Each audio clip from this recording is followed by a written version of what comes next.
Chapter 1354. Keep my beauty? Ning Shu admired such shameless people. My beauty has nothing to do with you. Just because I'm your wife? How shameless. Ning Shu looked at Cheng Fei. Do you think I'm beautiful? Cheng Fei nodded. Beauty is in the bones, not the skin. I don't think I'll be able to find another girl like you. Should I thank you for your compliment? Ning Shu shrugged. You've been planning this ever since you married me? Cheng Fei nodded. He didn't say anything and continued working. He took out a syringe and injected some medicine into the bottle.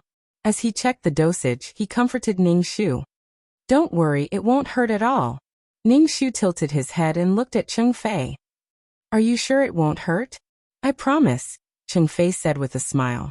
It was as if they were discussing what tasted good and what to eat today. Ning Shu waved his hand. I refuse. Why? Cheng Fei looked disappointed and confused. Why not? I'm going to die now. You're going to kill me, Ning Shu said. I'll disappear from this world. No, amber can preserve you well. Even if it's thousands of years, you won't disappear. This is immortality. Immortality, my ass. A well-preserved corpse is immortality. Immortality means that you have your own consciousness. You can jump, eat, and sleep. That's what it means to be alive. Things preserved in amber are like the insects in amber fossils. They have no meaning at all. Don't worry, I'll always be by your side, Cheng Fei said. Stay by my side in the most beautiful way. Fuck you. People like Cheng Fei don't make sense. He's stubborn and never thinks that he's wrong. There's no good or evil. There's no right or wrong. Even if you're handsome, I'll call the police. Cheng Fei, were you abused when you were young? That's why you're so perverted. Cheng Fei blinked.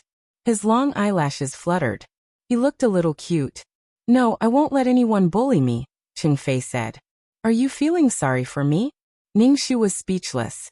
You killed your foster parents and now you want to kill me. Ai Yin, I don't want to kill you. I want you to live forever by my side. Moreover, I didn't kill my foster parents. Why would I kill them? Cheng Fei's expression was very helpless, as if he was looking at a child who was pestering him endlessly.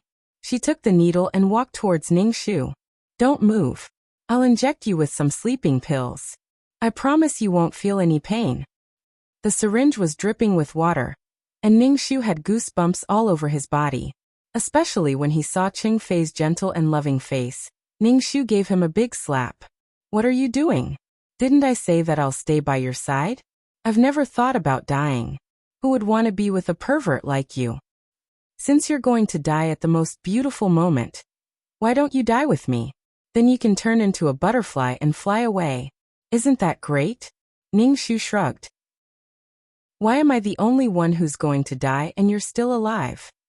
Cheng Fei pursed his lips, and some blood seeped out of the corner of his mouth. He stuck out his tongue and licked his lips. Cheng Fei frowned. You shouldn't have hit me like this. It will ruin your beauty. Ning Shu was speechless. What I look like is my own business. It's none of your business. Ning Shu felt that Cheng Fei's self-restraint was too good. He wasn't angry even after being slapped twice. Was he not angry, or was he holding it in? Cheng Fei, I think you should go see a doctor. You're seriously ill. Cheng Fei lowered his head and looked at the syringe in his hand. I'm a doctor myself. I know you can't understand my thoughts, but I'll let your beauty shock the whole world. Thank you so much. Ning Shu felt helpless. After talking to Cheng Fei for a long time, he didn't get any useful information. So far, the only thing he knew was that Cheng Fei wanted to make her into amber. Even if she didn't die, Cheng Fei could only be considered as an attempted murder, and the crime of destroying a corpse was not Ning Shu's goal at all. Ai Yin. Cheng Fei reached out his hand to touch Ning Shu's head. If I die, how can I make you into amber? I don't feel at ease leaving you to others. They won't know your beauty at all. I have to make you into amber myself, Cheng Fei said gently. Ning Shu felt that he would never love again. This person was he really wanted to slap Cheng Fei again. Ning Shu really couldn't control the violent primitive force in his heart. Cheng Fei was so soft and gentle. He really made people feel helpless. And he was very tight-lipped. No matter how Ning Shu provoked him, he didn't react. even if she said that Cheng Fei killed his adoptive parents. Cheng Fei just calmly denied that he wanted to kill the AI family's parents. Cheng Fei also denied it. He was really innocent. She almost believed him. Li Chun and Li Chong's matter has nothing to do with you. I just want to know the truth before I die. Li Chun, you're talking about the person who instigated Li Chong to do the kidnapping, right? I don't know him. Cheng Fei looked at Ning Shu. Why do you always want to pin these things on me? The only person I care about is you. How slippery. Ning Shu spread out his hands. So I've decided not to die. If I don't die, I don't want to be made into amber. I'll anger you to death. Cheng Fei's expression did not change. He looked at Ning Shu with a wide and doting gaze. Stop messing around. I'm going to be killed. Can't I resist? Don't resist. It's not good to hurt your body. If your skin turns black, it won't look good. Cheng Fei looked at Ning Shu's arm that was injured before. It was now scabbing. How did you get injured? Later, I'll tattoo a shallow tattoo on your wound. This way it can cover the scar. Please don't talk to yourself, okay? Cheng Fei really couldn't hear what he was saying at all. Ning Shu saw a stainless steel surgical plate next to the operating table. There were scissors and a knife on the plate. Ning Shu grabbed the scalpel and placed it on his arm. I'm going to cut my skin now. I won't let you make a perfect amber. Ning Shu wanted to anger Cheng Fei now. Such a soft Cheng Fei made Ning Shu unable to take the initiative. Ai Yin put the scalpel down first. Are you sick again? Cheng Fei's expression changed and his tone became gentler, as if he was coaxing Ning Shu. Put the scalpel down first. We can talk about anything. Ning Shu. Damn. Why did she look like an abnormal person now? Ning Shu did not want to stab himself. He only wanted to stab Cheng Fei. Damn it. Ning Shu said. I don't want to be made into amber. Okay, we won't be amber. Don't hurt yourself. I'll listen to whatever you say. Cheng Fei immediately agreed. Chapter 1355. Ning Shu cursed in his heart. Who the hell needs your coaxing? I want you to be angry. Angry, you know? This kind of Cheng Fei really made people tremble. He hid his emotions and lived as if he was another person. A perfect and likable person. He maintained absolute rationality at all times. He pretended to be in a way that others liked. He really got nothing. Ning Shu hardened her heart and cut a wound on her arm. Blood immediately gushed out. Cheng Fei quickly used a cotton pad to block the wound on Ning Shu's arm to prevent more blood from flowing out. What are you doing? Why are you doing this? Cheng Fei frowned impatiently. Why are you hurting yourself? Ning Shu smiled and said, because I don't want to be turned into amber by a monster like you. I want to live. Cheng Fei frowned. Why can't you figure it out? Preserve the most beautiful moments of your life and don't rot away bit by bit. You want me to die and then blame me for not figuring it out. Even ants have to live. Why must I die? The most beautiful moments of my life. I'm willing to rot away slowly and finally rot away. You illegally took someone else's life and still act like I'm good to you. Thank you so much. You said I'm a monster? Cheng Fei looked wronged. How can you think of me like that? You are a monster. I just don't want to die. Cheng Fei paused and sighed. I won't blame you because you can't understand and appreciate beauty. Fuck your second uncle. Ning Shu really couldn't control the primitive power in her body. Ning Shu grabbed Cheng Fei's collar and looked at him. Cheng Fei, when are you going to stop pretending? What's wrong? Cheng Fei sighed and started to treat the wound on Ning Shu's arm. No matter how angry you are next time, you can't joke about your body. Do you understand? We'll talk about this again after you recover. Cheng Fei said. When did I agree? I said I don't want to be a specimen. Can't you understand? Ning Shu wanted to slap Cheng Fei again. After being slapped twice in a row, Cheng Fei didn't get angry. Instead, he had a doting look on his face. It was really creepy. He didn't have the slightest bit of manliness, or perhaps he wanted to take revenge in other places. Have a good rest. We'll go back tomorrow. Cheng Fei rubbed some ointment on Ning Shu's wound. I'll wait until you're willing. Ning Shu tilted his head and asked, do I really have a mental disorder and paranoia? Of course, this was diagnosed by several experts. See, You always think that I'm harming you and hurting myself. Cheng Fei was helpless. Ning Shu was speechless. Who was the crazy one? Cheng Fei wrapped Ning Shu's arm with gauze.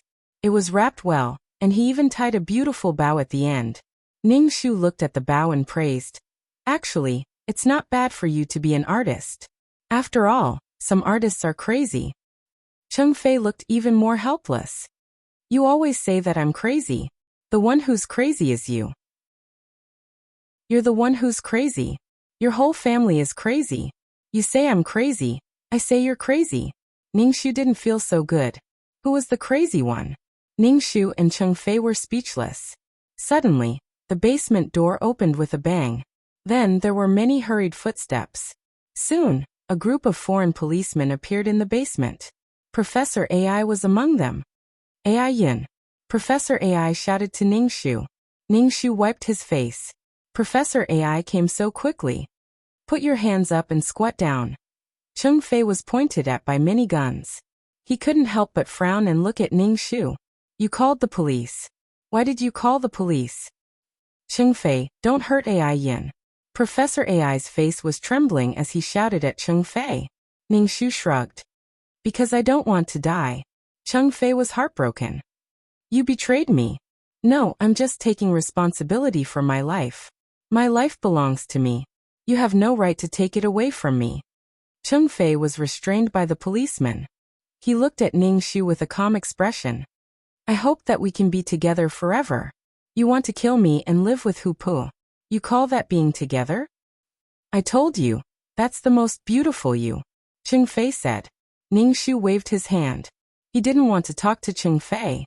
If he continued, Ning Shu felt that his outlook on life would be shattered. The policeman took Cheng Fei away. Cheng Fei didn't resist and looked very calm.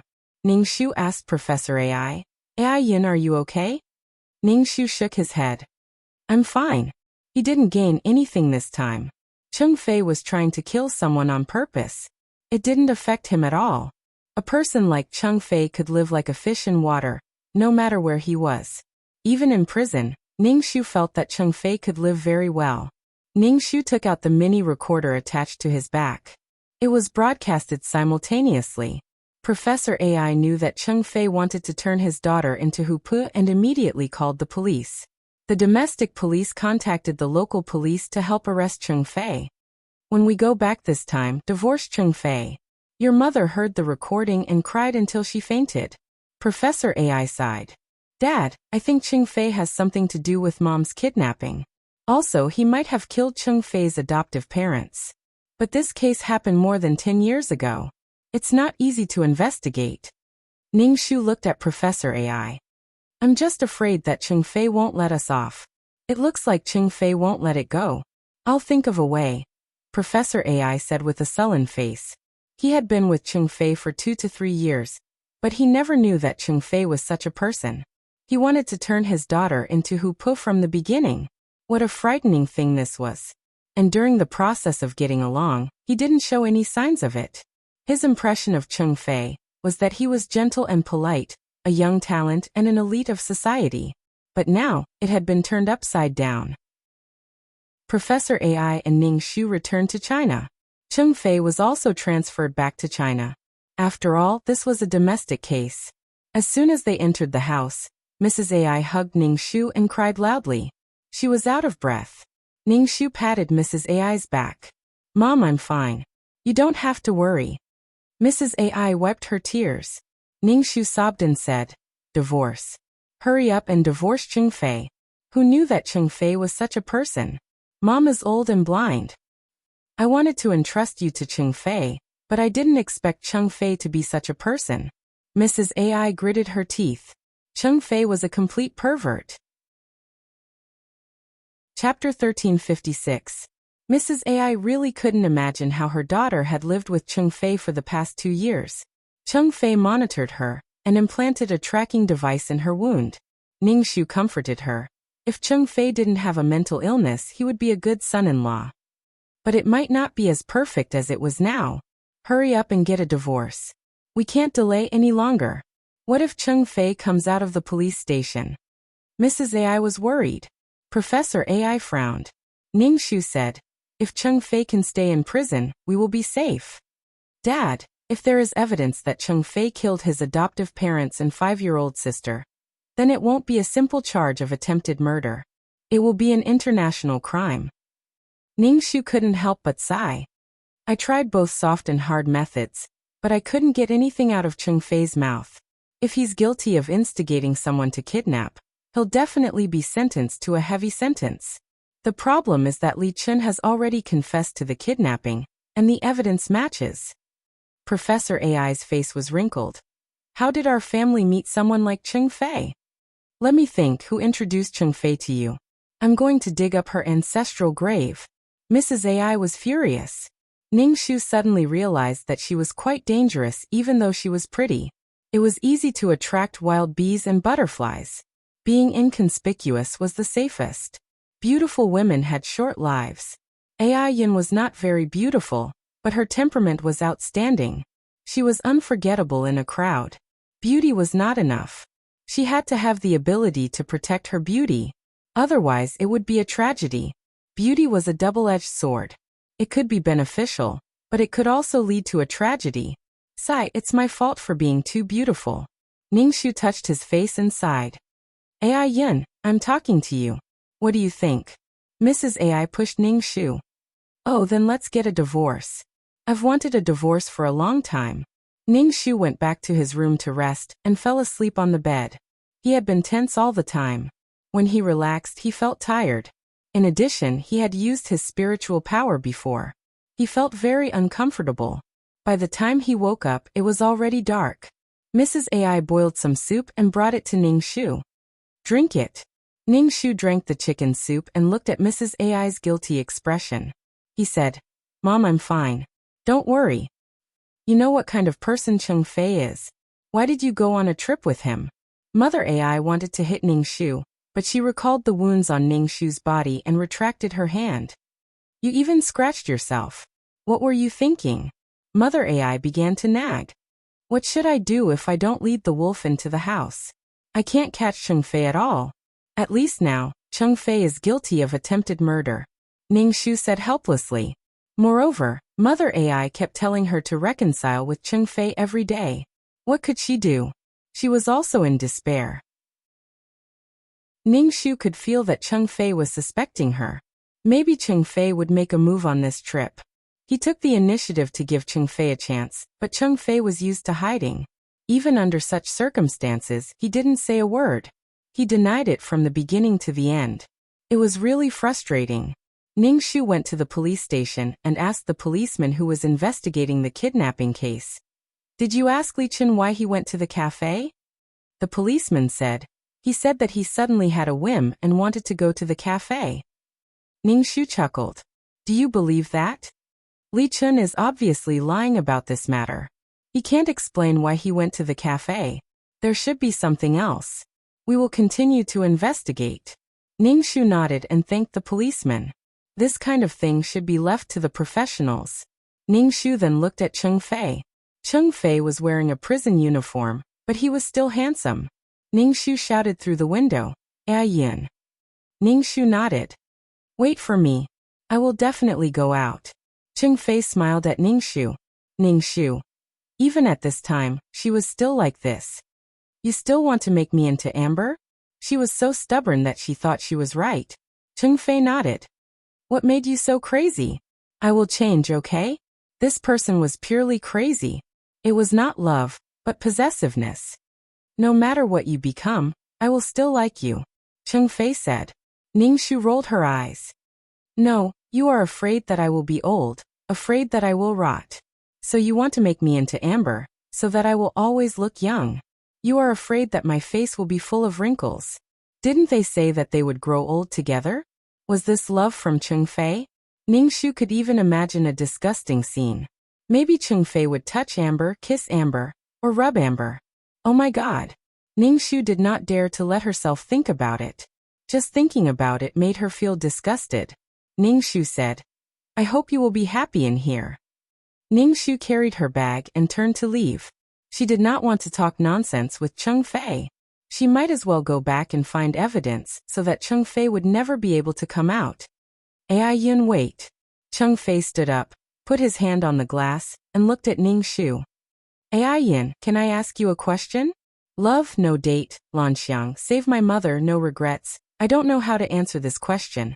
I have something to do tomorrow. I lost weight. I don't have much money. I don't know how to make money." "Cheng Fei, I want to ask you how your wound is. Remember to take anti-inflammatory medicine, and change the bandage often. The wound is a little deep and may be infected. Go get a tetanus shot when you get out of the police station," Cheng Fei said. Ning Shu nodded.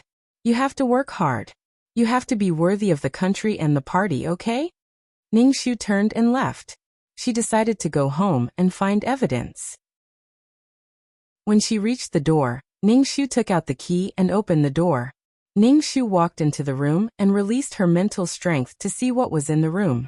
Mental strength was really a good thing. She did not have to look for things everywhere. Ning Shu stood in front of the safe. All of Cheng Fei's valuable things should be inside. The safe was a little thick, and it was a little difficult for her mental strength to penetrate it. She felt that something was blocking her mental strength. It was not easy for her mental strength to penetrate the safe. Ning Shu was already sweating. Ning Shu retracted her mental strength and rubbed her temples. She already knew what was in the safe after a quick scan just now. A passbook. The passbook was in a foreign language. It was obviously not a domestic bank. There was also a diagnosis from the hospital. It seemed to be a match for the heart. The name was Cheng Fei. The other was the name of his 5-year-old sister. The disease was congenital heart disease with a missing heart valve. Ning Shu raised her eyebrows. Did the Chinese couple adopt Cheng Fei for the heart? To find an organ source for their daughter. Chapter 1357. Ning Shu couldn't open the safe, so he could only carry it to the locksmith to open the lock. But this safe was really heavy. When he went to the locksmith, he told Ning Shu that he didn't have the skills to open the safe. So Ning Shu carried the safe to the police station and asked the professionals to open it. Ning Shu carried the safe to the police station and said that there was probably some evidence inside. He asked the police to open it. "This safe belongs to your family. Don't you know the password?" The police asked the technical department to open the safe. Ning Shu spread his hands. "This is Cheng Fei's safe. I really don't know the password." They were husband and wife. Cheng Fei was involved in all aspects of Ai Yun and strictly monitored her. But Ai Yun knew very little about Cheng Fei. This wasn't an equal relationship. It felt like Cheng Fei treated Ai Yun as his accessory. Ai Yun might even be a beautiful accessory to Cheng Fei. A beautiful amber. She was probably thinking, "Be my slave." Cheng Fei was concerned about Ai Yun. Even though he was detained, he still wanted Ning Shu to break the tetanus shot. It was like he was protecting a precious thing. Note that it was a thing, not a person with self-awareness. While the safe was being opened, Ning Shu asked, "How's the investigation of the kidnapping case? Is there any progress?" The police said, "Your school's principal is urging us to close the case." So when the investigation reached Li Chun, the case was almost closed. "What did Li Chun say?" Ning Shu asked. Li Chun said that he went to the cafe because he wanted to hide far away to do bad things. He was a little scared because he was surrounded by acquaintances. So, he went to the cafe. Ning Shu was speechless. This was a reason. Since Li Chun doesn't care about his own future, why should we investigate? If he is willing to bear the responsibility alone, then it doesn't matter, the police said impatiently. This case has dragged on for a long time. It has seriously slowed down our rate of solving cases. Ning Shu saw the police's attitude and knew that they didn't want to investigate further. Li Chun was the mastermind. If he didn't investigate, then so be it. Why couldn't he pin the crime of instigating the kidnapping on Cheng Fei's head? The safe was opened. Ning Shu flipped through the passbook. There was a lot of money in the passbook. Cheng Fei seemed to have been living off this passbook since he was 12 years old. Because every once in a while he would withdraw money. Could this be the inheritance of Cheng Fei's adoptive parents? Ning Shu opened another craft paper document. Inside were 2 sets of physical examinations, blood type matching, and body rejection prediction. In short, these 2 people had undergone heart transplant surgery. From these 2 documents, It could be seen that the Chinese couple adopted Cheng Fei for his heart.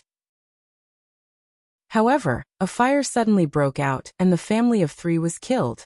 Even the 5-year-old girl who needed a new heart died.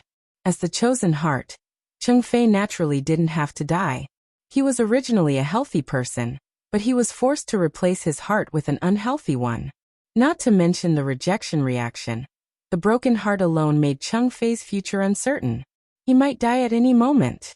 He didn't know how Cheng Fei felt when he left this document behind. If the probability of Cheng Fei killing his adoptive parents was 50%, then the probability was 90% now. Because his adoptive parents were dead, he could get an inheritance and his heart wouldn't be replaced. Having a motive was also beneficial to him. Ning Shu handed the document to the police. Cheng Fei might have killed his adoptive parents.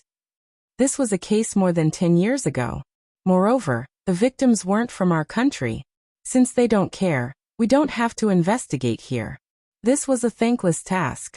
Even if the investigation was successful, which country's law would be applied? Cheng Fei was now a Chinese citizen. After his adoptive parents died, he was deported back to China. Moreover, he requested to return to China. He was already a Chinese citizen. Ning Shu spread his hands. He didn't stop cursing in his heart. Cheng Fei was really a scary person.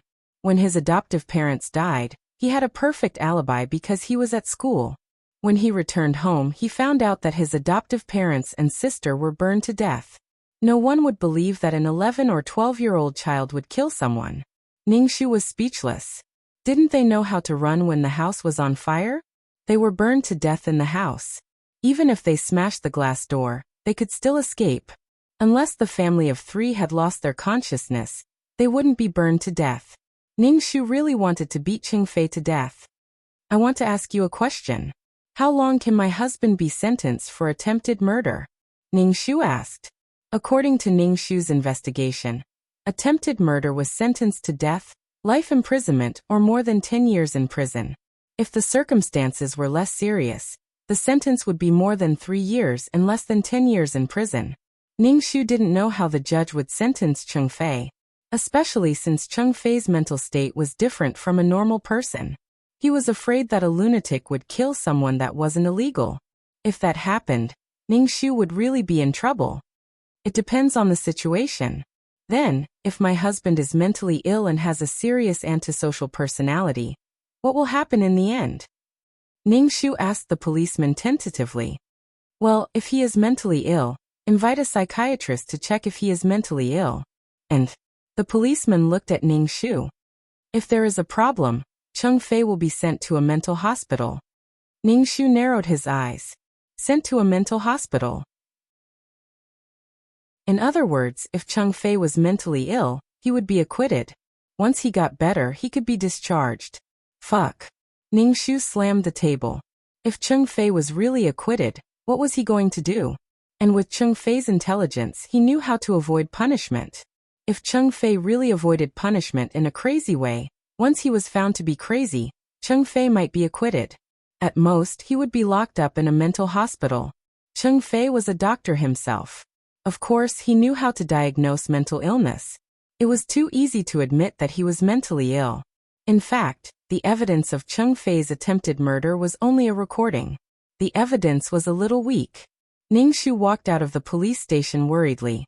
He didn't know how to deal with Cheng Fei. He couldn't imagine what would happen to Cheng Fei, the old couple from the AI family, and her. Ning Shu thought about his skills. Needlework, goo poison, acupuncture, mental strength, and the ability to communicate with intelligent animals. A lawyer was useless here. Cheng Fei was not only a doctor, but also a law student. He knew very well what loopholes there were for him to exploit. Ning Shu felt that he really didn't know how to love. The case from more than 10 years ago was still unsolved. Now the family of 3 was already dead. They were no threat to Cheng Fei. Chapter 1358. Ning Shu tried to think of a way, but he could not think of a reliable way.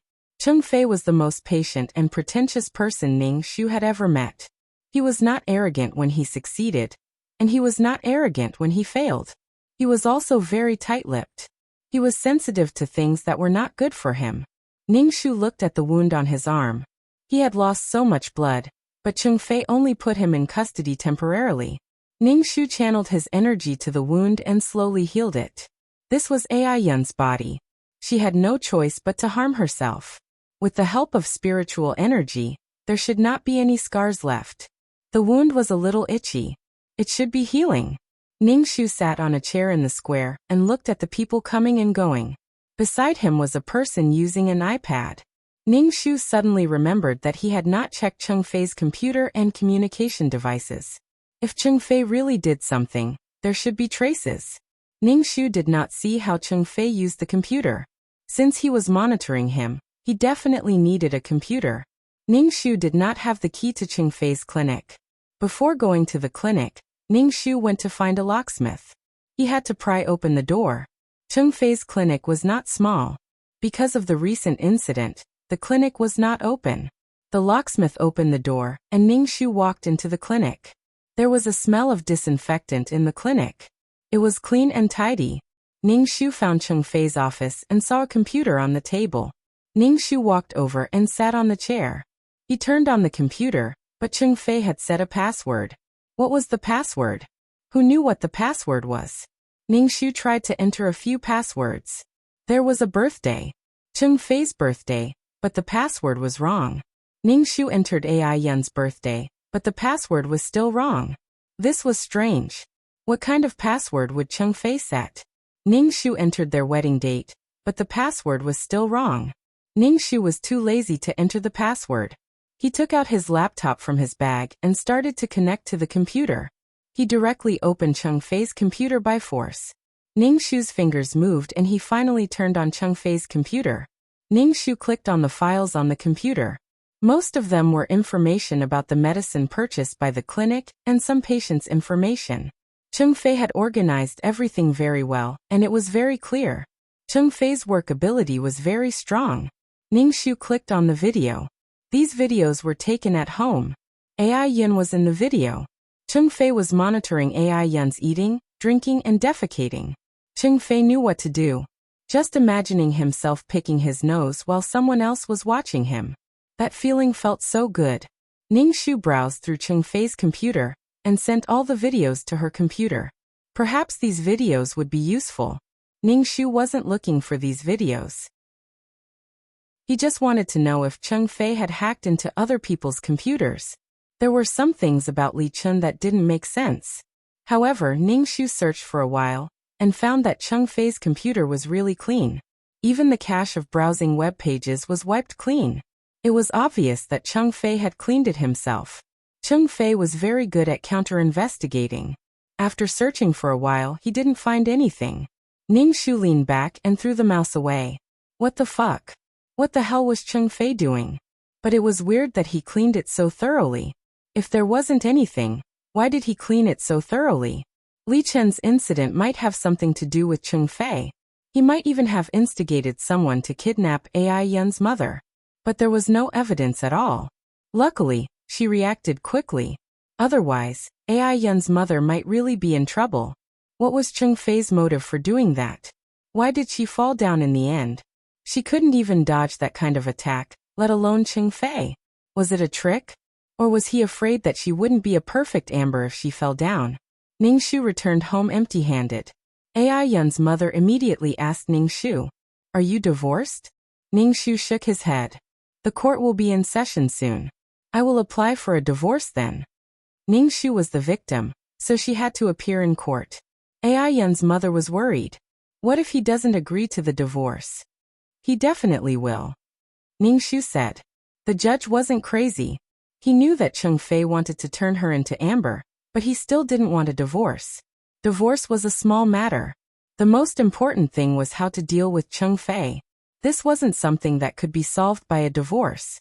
Even if they got a divorce, Chengfei wouldn't let them off. With Chengfei's methods, it was easy for him to deal with them. Ningxu hugged her head. She couldn't fail this mission. If she failed too many times, she would be killed. Ningxu was really giving it her all. Ningxu went back to her room and lay on the bed, staring at the ceiling. She really wanted to stab Chengfei. Chengfei had committed a crime, but she couldn't. What if she got caught? Damn it. Come on, let's hurt each other. Ningshu sat up and slammed the bed. She didn't believe that Chengfei couldn't defeat her. She wasn't going to beat around the bush with Chengfei. She was going to fight him face to face. She just wanted to see what Chengfei would do. The school had given Professor AI a punishment. He was suspended with pay. As for when he would be suspended, no one knew. It was very likely that Professor AI would not be reinstated and would have to retire early. Professor AI suddenly became very dispirited. During dinner, he didn't eat more than 2 mouthfuls. AI Yun's mother was anxious, but she didn't know how to comfort her husband. Ningshu drank the soup, and Professor AI looked at his daughter, who was eating happily. Ningshu put down the bowl and said to Professor AI, "Dad, don't be too sad. You are on paid leave. It's a good thing. Also, you have enough time to do your research report. You were a student before. Now, you can do what you want." Ningshu felt that it was great to be able to play with money. He could do what he wanted every day. He didn't have to worry about his students. This will be a stain on my life. Professor AI sighed. I don't want to go out for a while. What's the big deal, Dad? When your research report comes out, people will only say that you are a qualified professor. You are serious and rigorous, but not suitable to be a teacher. Ningshu shrugged. Just do what you have always wanted to do. Isn't it good? Although Professor AI knew what was going on, he felt ashamed. He felt that all the students in the school were talking about him behind his back. Even his colleagues looked at him strangely. Who asked his student to do such a thing? Ningshu felt that Professor AI was not used to being idle at home. He didn't know what to do for now. After some time, he would get used to retirement. Ningshu prepared for the court session. Before the court session, Ningshu received a summons from the court. Chapter 1359. Before the court session, Ningshu went to the detention center to visit Chengfei. Chengfei was still as handsome as ever. When he saw Ningshu, he even smiled at Ningshu. Ningshu was speechless. He could really live a good life no matter where he was. It seemed that Chengfei's labor camp life didn't affect him much. Was there no one in the detention center who didn't like Chengfei? Was there no one who wanted to beat Chengfei up? But with Chengfei's ability, it was usually others who were at a disadvantage. Ningshu was a little speechless. Seems like you're living a good life. Chengfei nodded. The people here are all very kind. Ningshu was speechless. Ha ha ha, they were all criminals but they were still kind. Ningshu felt that he was a good person who could become a Buddha. Why did you come to see me? Chengfei asked Ningshu. He looked at Ningshu's arm. How's the wound? Ningshu nodded. It's fine. Be careful not to touch the wound. Eat less seafood so it won't leave a scar. Chengfei reminded him. Ningshu said indifferently. If the skin tissue is damaged, it's impossible to recover to its original state. Although it can't be restored to its original state, it can be restored to its original state. Chengfei said gently to Ningshu. Be good, don't eat anything that irritates the wound. Ningshu's face was blank. Why was there no end to this topic? Fuck, she would drink chili water when she got back. The court session is about to start. What are you prepared for? Ningshu asked Chengfei. Chengfei shook his head. We'll talk about it later. AI Yin, I don't think I'm wrong. They don't understand my thoughts. Ningshu was here to find out more information, not to listen to Chengfei talk about immortality or whether it was beautiful or not. Attempted murder. You may be sentenced to the death penalty. Ningshu threatened Chengfei. Chengfei shook his head. AI Yin, I don't deserve the death penalty. Ningshu's expression didn't look good. It's an attempt to commit a crime. I haven't turned you into amber yet. I can only say that it's an attempt to commit a crime. Compared to the sentence of intentional homicide, your punishment can be reduced. Chengfei said gently. Ningshu attempted murder and intentional murder were two completely different concepts. If Chengfei admitted his mistake with a good attitude, and it was an attempted crime. Moreover, if Chengfei managed to escape using his mental disorder, Ningshu's efforts would be in vain. Ningshu really wanted to punch Chengfei in the face on the other side of the glass. The human mind is a terrible thing. Ningshu carried his bag and left. Talking to Cheng Fei was really infuriating. What should he do when he met a pervert? He had to be even more perverted than a pervert. Since conventional means couldn't deal with Cheng Fei, they could only find another way. Cheng Fei called out to Ning Shu. Ning Shu turned around and said, "Love no date, don't know what's good for you." Cheng Fei had a faint smile in his eyes. He looked at Ning Shu through the broken glass. "What do you mean by that? You always say that. What do you want?" Ning Shu felt a little impatient. He chanted the mind-cleansing mantra in his heart. He felt a cool breeze extinguish the fire in his heart. Ning Shu looked at Cheng Fei with a very gentle gaze. "What do you want?" Cheng Fei raised his eyebrows and said, "I'll be out soon." Ning Shu shook his head and said even more gently, "You'll be in jail for a long time. Trust me." "How can that be? I want to appear when you're the most beautiful. I can't miss your beautiful moment." Ning Shu touched his face. "My beauty is my business. What does it have to do with you? My face is on my body, not yours. You don't have the right to say that." Cheng Fei looked at Ning Shu with a doting gaze. It was as if he was looking at an immature child. "You can do whatever you want. I won't care." Ning Shu turned around and left. "What's the point of talking nonsense with you?" The court session was in 5 days. Before that, Ning Shu made some preparations. Damn it. No matter what, he had to get rid of Cheng Fei. Being targeted by such a person would be a nightmare for the rest of his life. 5 days later, Professor AI, Mrs. AI and Ning Shu arrived at the entrance of the court. Today was the day of Cheng Fei's trial. To become a person like Cheng Fei, one must not only have a smart brain, but also have to learn all kinds of knowledge. If one couldn't even learn the knowledge well, how could he use it? Ning Shu suspected that everything was done by Cheng Fei, but she didn't have any evidence. So what if he suspected him? He had no evidence. The court session started. Ning Shu's family of 3 sat in the public gallery. But soon, they were called by the court staff. She was going to be the witness later. Cheng Fei came out in his prison uniform. She fought valiantly, causing the courtroom to be filled with sighs. Cheng Fei's expression was calm. He quietly listened to the prosecutor reading out his crimes.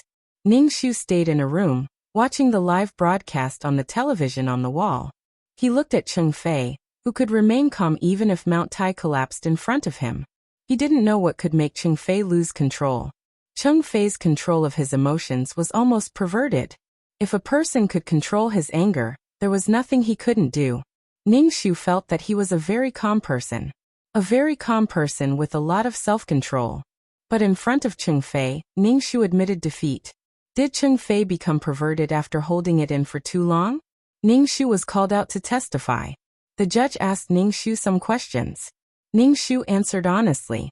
He took out the handkerchief from before. This was Cheng Fei's handkerchief. Ning Shu had been keeping it with a vacuum. He sucked the air out of the bag. The handkerchief was covered in semen. Semen was easily volatile in the air. If he didn't do that, the smell on the handkerchief would have disappeared. "Judge, my husband, Cheng Fei, has been trying to turn me into amber since we got married," Ning Shu said. Cheng Fei looked at Ning Shu.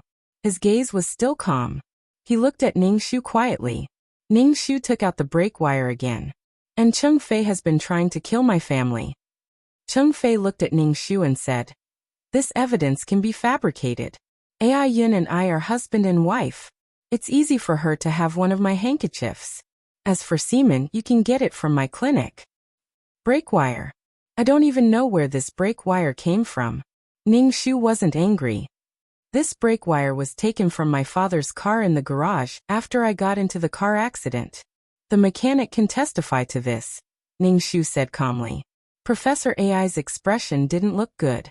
Usually they were the ones who used this car. It was obvious that Cheng Fei was targeting them. The couple lived in the newlywed house. He was the only one who used the car occasionally. Cheng Fei wanted to kill him. Professor AI's face darkened. Chapter 1360. Cheng Fei's expression was calm. He denied Ning Shu's words and looked at Ning Shu calmly. Ning Shu wanted to convict him, but he was neither arrogant nor rash. The way he looked at Ning Shu was filled with deep affection. Sometimes it was very deep. Ningshu felt that she was like a ferocious pet in front of Cheng Fei. Cheng Fei didn't care. He didn't think that a pet could hurt him. Ningshu lowered his head and didn't say anything. His evidence was really thin and couldn't support a sentence. Everything was related to Cheng Fei, but he couldn't do anything to him. The case was still going on. Ningshu even thought that Cheng Fei might be acquitted. In the end, with the efforts of the procuratorate, Cheng Fei faced 5 years in prison. 5 years. It was too easy for Cheng Fei. Cheng Fei was really cunning. Cheng Fei looked at Ningshu. His eyes were shining. Ningshu was speechless. What did he mean? Was he showing off? Even though Cheng Fei had been in prison for 5 years, the people outside the prison were still worried. Because once Cheng Fei was released, they would face the fate of being killed. The law was like that. However, it could be used to punish people. Just as the presiding judge was about to pass the sentence, Cheng Fei closed his eyes and fell to the ground. There was a commotion in the courtroom. The medical staff quickly tried to save Cheng Fei. They checked his pupils and pinched his thumb and thumb, but it was useless. Then Cheng Fei started foaming at the mouth. His whole body started convulsing uncontrollably. It was like epilepsy. Ningshu couldn't help but laugh. What was Cheng Fei up to? The convulsing Cheng Fei was surrounded by the police and carried into the ambulance. The ambulance drove away. Now that the prisoner was like this, there was no way to continue. Ningshu's face was as black as the bottom of a pot as he walked out of the courtroom. Mrs. AI was puzzled. What's wrong with Cheng Fei? I didn't know he had this problem. Professor AI looked worried. Is Cheng Fei trying to avoid legal responsibility by doing this? In the end, Professor AI was more accurate. If Cheng Fei did not recover, the court session would be delayed and the verdict would not be announced. Now that Cheng Fei was in such a situation, even if it was out of humanitarianism and the fact that she, as the victim, was not dead, her sentence would probably be reduced. He was afraid that this illness was just the beginning. Ningshu took a deep breath. Cheng Fei was all by himself. His family wasn't hungry and he was alone. She had Professor AI and Mother AI. Naturally, there were more things to consider. If Cheng Fei were to throw caution to the wind, who knew what the outcome would be?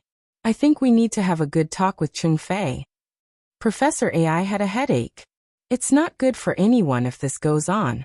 It's better to squash enmity than keep it alive. Ningshu wished for the world to be peaceful and beautiful, but was it possible? The possibility of Dad being involved in this matter is almost zero. Her previous performance in court was like throwing stones at Cheng Fei's head. Cheng Fei appeared to be calm, but it did not mean that he did not hold a grudge. The AI family was not in a good mood, especially the old couple of the AI family. One of them missed his daughter and wanted to turn her into amber all the time. He was too anxious. Because of this matter, he did not have time to talk about the divorce. Ningshu thought for a while and asked the old couple of the AI family to go back. She would go to the hospital to see how Cheng Fei was doing. Professor AI wanted to go with Ningshu, but Ningshu said that she was fine and asked him to go back with Mother AI first.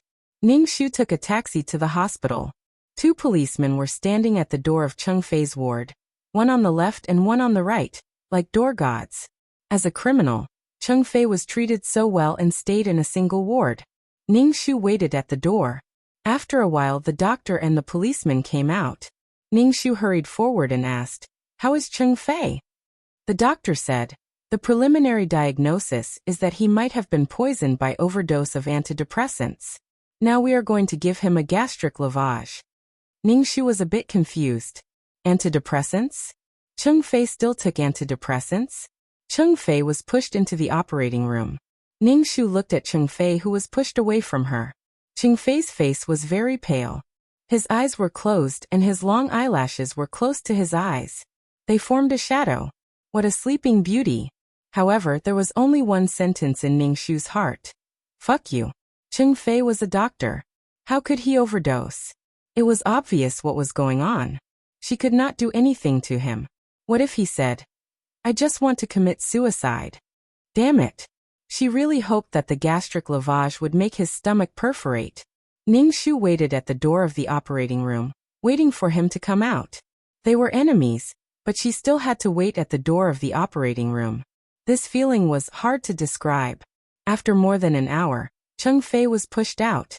When he was pushed out, his face was even paler.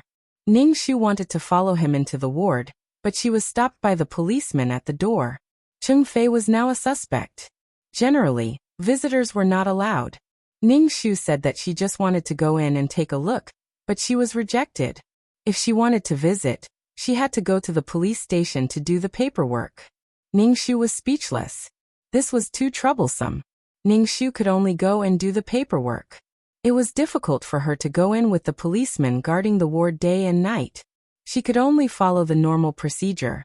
Ning Shu went to the police station to persuade them to get the paperwork.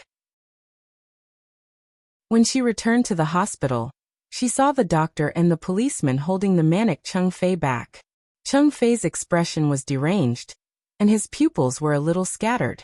Moreover, he was very strong.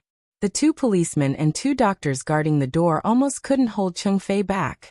Cheng Fei struggled with all his might. His eyes were red and his handsome face was distorted. His pale face was flushed red. Ning Shu was speechless.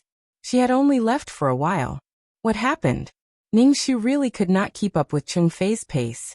Cheng Fei was pressed to the ground. The doctor took a tranquilizer and injected it into his body. The manic Cheng Fei's eyelids gradually closed.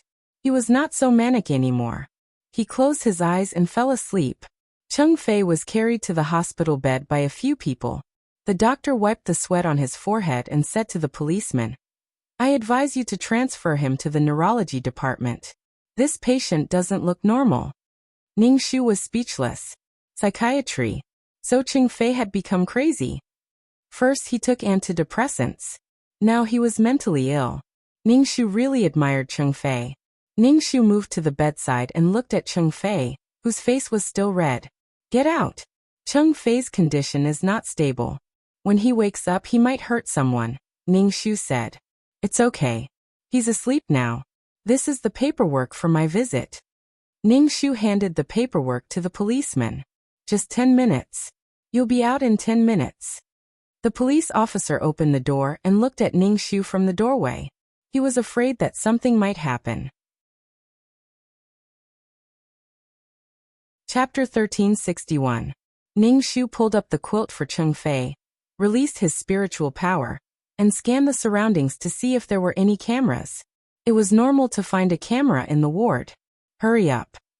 The police came in and pulled Ning Shu out, then closed the door. "Cheng Fei is now a suspect. We can't visit him casually. What's more, Cheng Fei's mental state is unstable. Who knows when he will go crazy?" Ning Shu didn't even have time to do anything before she was pulled out. "Are you going to transfer him to the psychiatry department?" Ning Shu asked. "We have already asked for instructions. Cheng Fei must be transferred to the psychiatry department and let the experts examine him." Ning Shu sighed in his heart. They were going to identify a psychopath. Cheng Fei really knew how to play. Sure enough, he wanted to avoid punishment in a psychopathic way. It was very abnormal to turn a person into amber. Combined with some of Cheng Fei's specious words, it was impossible. It was too easy to be judged as a psychopath. Ning Shu turned around and left the hospital to go home. Professor AI and Mrs. AI were waiting for Ning Shu. Professor AI asked Ning Shu, "How is Cheng Fei?" "He took an overdose of antidepressants and was poisoned." Ning Shu sat on the sofa and rubbed his eyebrows. "Isn't he a doctor? How can he not know the dosage of medicine?" Even Mrs. AI felt that something was wrong. Ning Shu spread his hands. "There is one more thing that is worse. Cheng Fei seems to be mentally ill. Now he will be transferred to the neurology department. Once he is diagnosed as a psychopath, Cheng Fei will be sent to the psychiatric hospital. As for the attempted murder, it is a complete joke." Professor AI frowned. Even if he is a psychopath, Cheng Fei was conscious at that time and could control his behavior. He will still have to bear criminal responsibility. This depends on the identification of the judicial organization. In fact, whether Cheng Fei was diagnosed as a psychopath or not, it was not optimistic for their family situation. If he was not diagnosed, Cheng Fei would only have 5 years in prison. If he was diagnosed as a psychopath, even if Cheng Fei was forced to be treated by the government, he would be released after a little better. There was no need to bear any criminal responsibility at all. Ningshu thumped his chest. His heart felt so stifled. He felt like he was in a bad mood. Ningshu's mother said, "Mom, I'm hungry, let's eat first." She had been running around all day and was really tired. Her body was not tired, but her mind was tired. His heart was filled with helplessness. Mrs. AI was not in the mood to cook at all. She only made 3 bowls of tasteless noodles.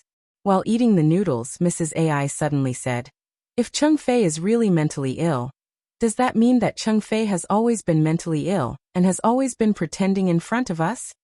Ningshu was speechless. Professor AI, that even if Cheng Fei wasn't crazy, he was a psychopath. Which man would want to turn his wife into amber? Professor AI said. From the very beginning, Cheng Fei was up to no good. The reason why AI Yun is still alive is because he has been practicing the art of making amber. Now that he's getting more and more skilled, and AI Yun is asking for a divorce, he probably noticed that we were suspecting him, so he took action. Mrs. AI's expression changed and she clenched her chopsticks tightly. What should we do? Can't we tell the police? The key is the evidence.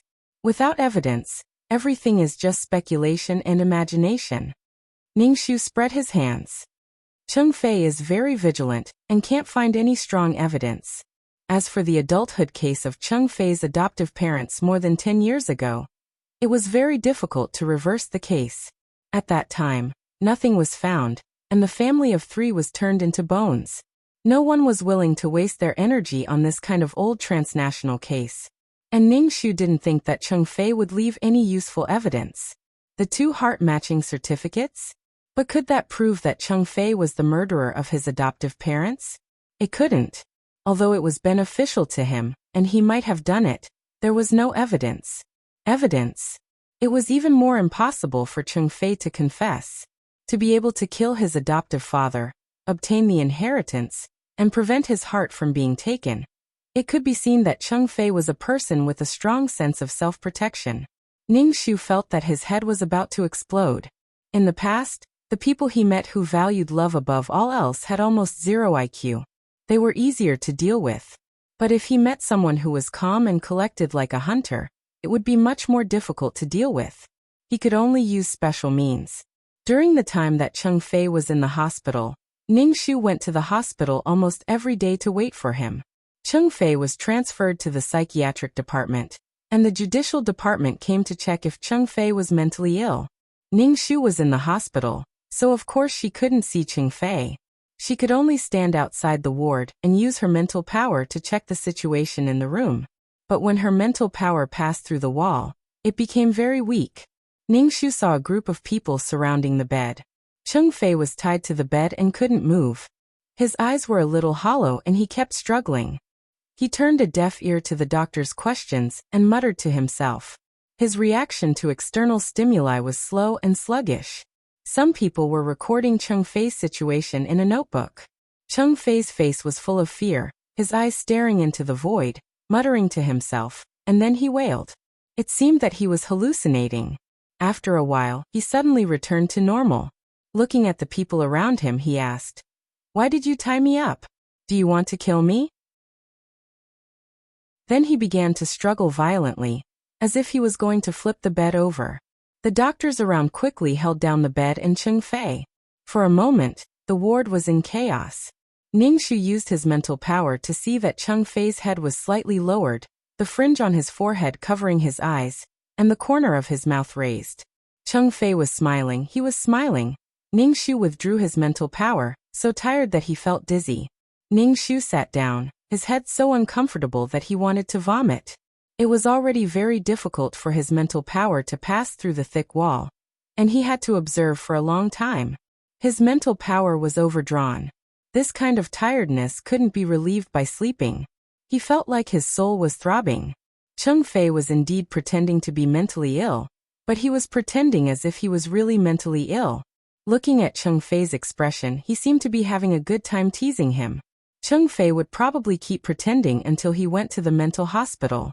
Perverts were not scary, but cultured perverts were scary. Cultured perverts were not scary, but cultured perverts were scary with high IQ. A person like Cheng Fei was extremely lethal. Ningshu rubbed his forehead and sneered. It was funny to think that Cheng Fei was mentally ill. Cheng Fei was injected with a tranquilizer, and the doctor loosened the straps that bound Cheng Fei.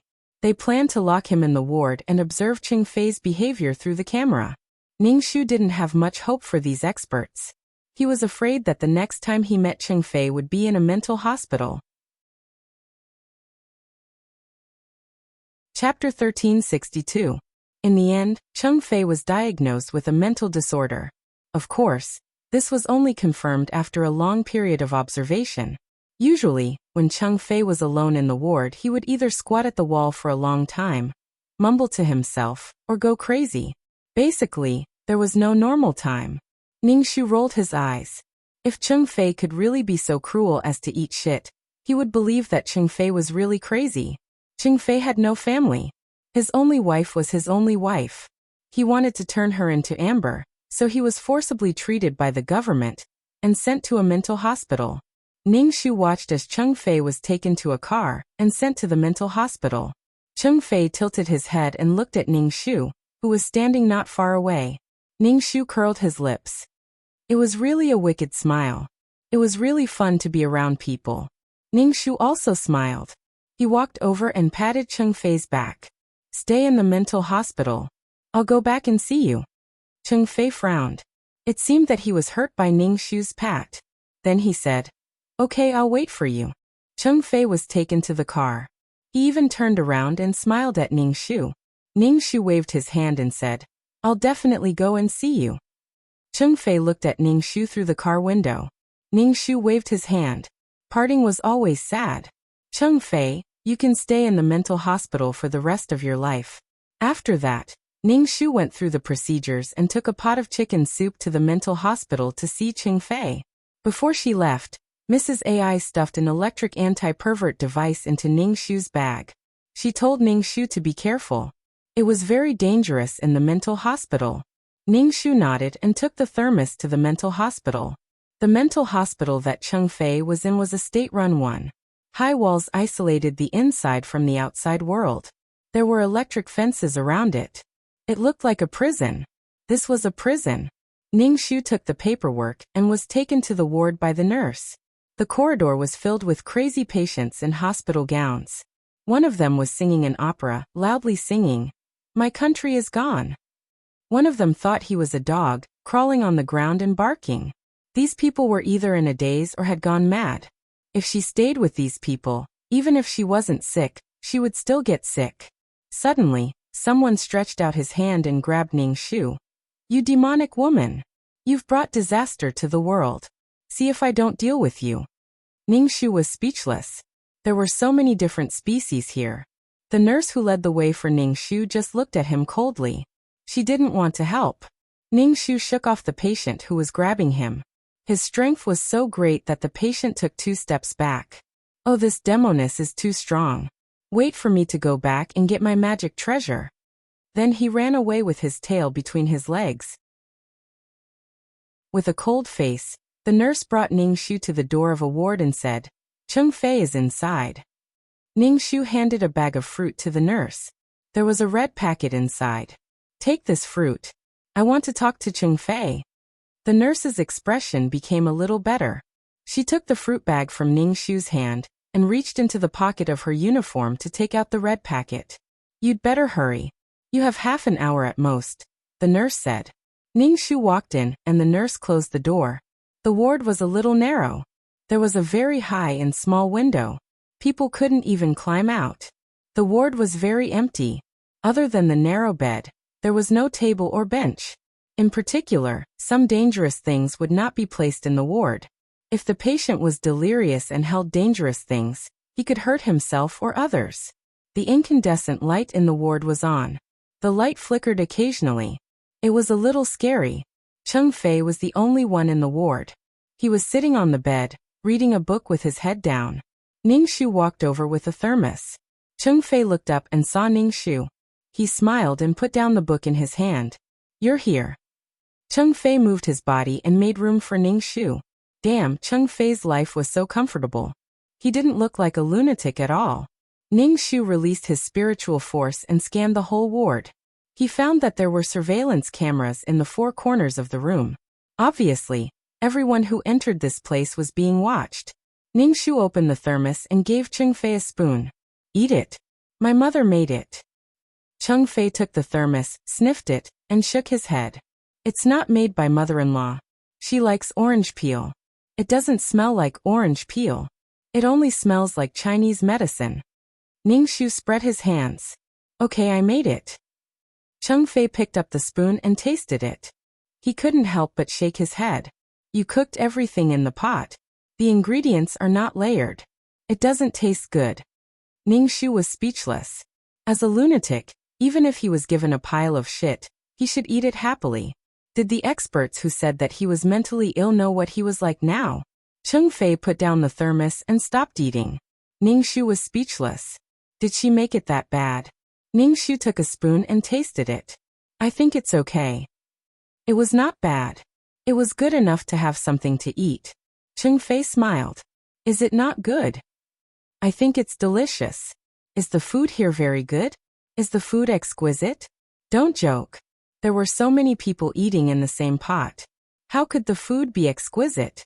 It was almost like feeding pigs. Chengfei said. The food here is indeed not good. I eat it to ensure my body's energy needs. But it doesn't stop me from commenting on the soup you made. Eat some more. Maybe you won't be able to drink my soup in the future. Ningshu put the thermos in Chengfei's hand. Chengfei smiled. You shouldn't be making soup with your bare hands. The oil and fumes hurt the skin more than time. Ningshu was speechless. But Chengfei picked up the spoon and ate in small mouthfuls. He only drank the soup and didn't eat the chicken. Ningshu looked at Chengfei's head and said, Chengfei, you have white hair. You're only in your 30s. How can your hair be white? You must have thought too much and calculated too much. Ningshu reached out and touched Chengfei's hair. It's not just 1 or 2 strands of white hair. Then please help me pluck them out. Chengfei leaned his head closer to Ningshu. This is the mark of time. Ai Yin, I always hope that you can maintain your beautiful appearance and not have your white hair stolen by time. Chengfei said. Ningshu ignored Chengfei's words and reached out to touch Chengfei's hair. It hurts a little. Bear with it. Ningshu pulled out a strand of white hair and showed it to Chengfei. Chengfei looked at the white hair. I hope you don't have this on your head.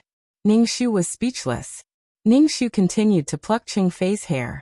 An invisible silver needle was clipped on Ningshu's hand and pierced into Chengfei's head. Chengfei frowned and immediately grabbed Ningshu's hand. Ningshu's fingers loosened and the silver needle fell to the ground. It was almost invisible. His thumb and index finger pinched a strand of white hair. Chapter 1363. Chengfei's pupils constricted as he stared at Ningshu. Ningshu tilted his head and looked at him. What's wrong? Chengfei let go of Ningshu's hand. He had just felt numb. You have white hair on your head. Do you want me to pluck it? Ningshu asked. Chengfei shook his head. No need. He handed the thermos to Ningshu. You should leave. You shouldn't have come to this place. I'll come back for you when I'm out. Ningshu wanted to say, don't come looking for me. Ningshu reached out and plucked a strand of white hair from Chengfei's head. Chengfei hissed in pain. Let's go. Chengfei picked up the book. Ningshu waved his hand. Ningshu stepped on the silver needle. She moved her leg forward and placed the silver needle under the bed. Ningshu put his hand in his pocket and said, the white hair on your head is an eyesore. I'll pluck it for you. Otherwise, I'll keep thinking about it. Ningshu didn't care about Chengfei's objection. She reached out her hand and pulled Chengfei's hair. Chengfei rubbed his head and felt his scalp go numb. What are you doing? Chengfei's face darkened.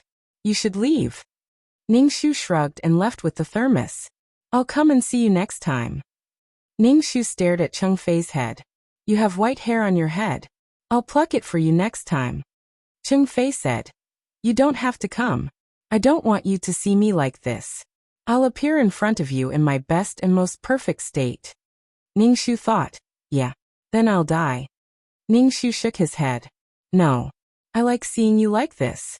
I like it more than seeing you in your best state. Chengfei smiled. You're really different. You'll look beautiful in amber. Ningxu smiled. Thank you for the compliment. Visiting hours are over. You should leave. The nurse said to Ningxu as she opened the door. Ningxu glanced at Chengfei and turned to leave. The nurse locked the door, leaving Chengfei alone inside. Ningxu secretly gave the nurse a red packet and wanted to find Chengfei's attending doctor. Ningxu gave the attending doctor a big red packet and said, Chengfei, I'll have to trouble you. His condition is a little serious. I don't want any less medicine. Also, do you think it's possible for Chengfei to recover? The attending doctor said, Chengfei's situation is a bit complicated. He doesn't think he's sick, but he's actually sick. It's a bit troublesome to treat him.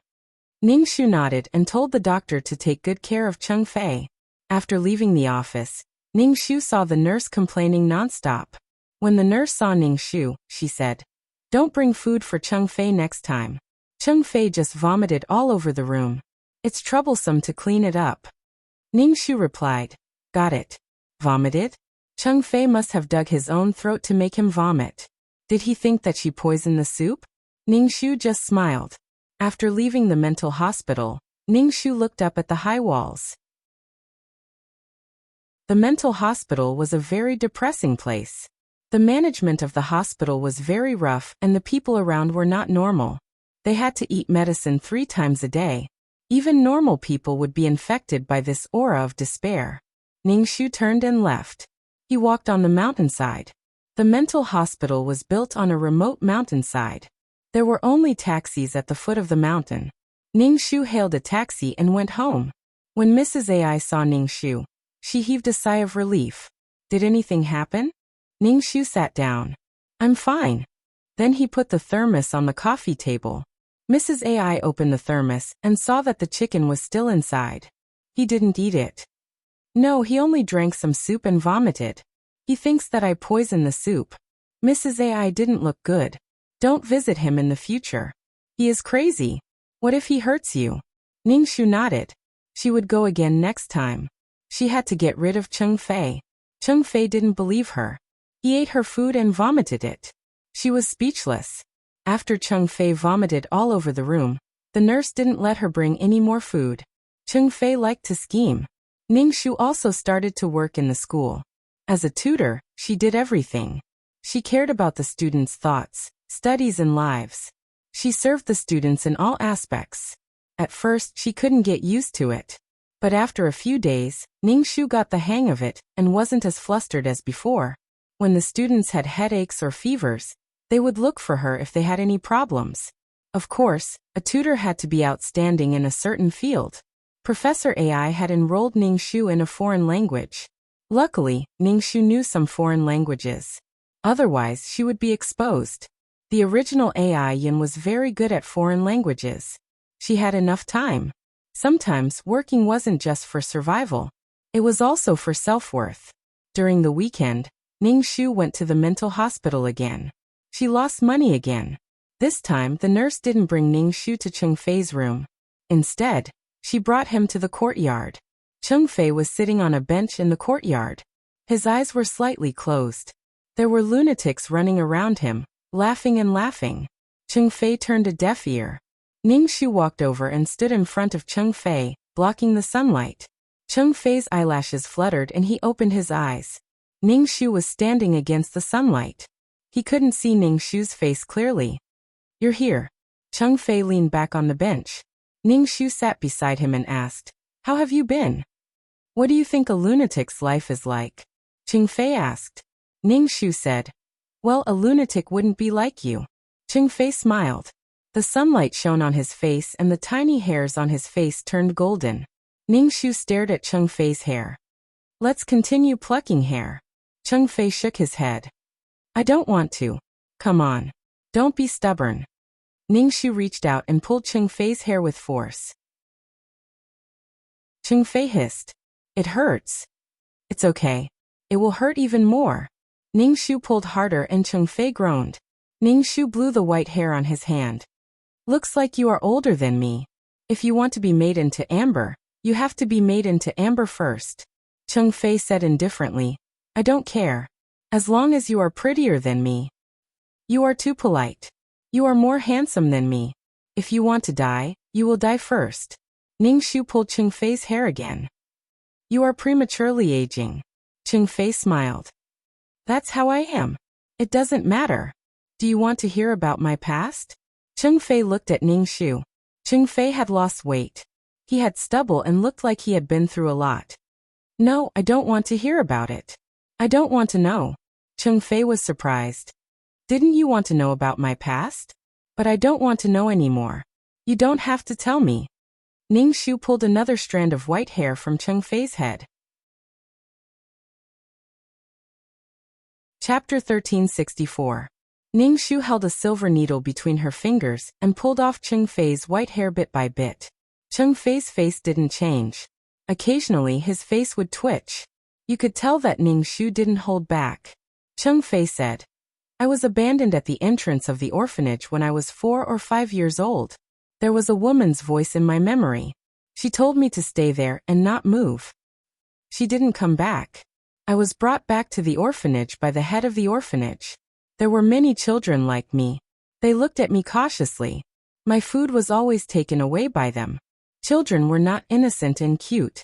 In that place, children were not innocent and cute at all. Even if they were innocent and cute, it was because they were adopted. They smiled innocently and happily. Ning Shuzhen listened to Chengfei quietly while plucking her hair. Later, my adoptive parents adopted me. But they did it for my heart. So you killed them? Ningshu interrupted. Chengfei shook his head. No. You don't know what I was thinking. I hoped that my sister's heart could last longer. When I grew up, I could leave my adoptive parents, Chengfei said. Ningshu, I don't believe a word you said. His wish came true. He wanted to leave his adoptive parents' family, but then they died. I thought something happened to Chengfei. How come nothing happened to Chengfei?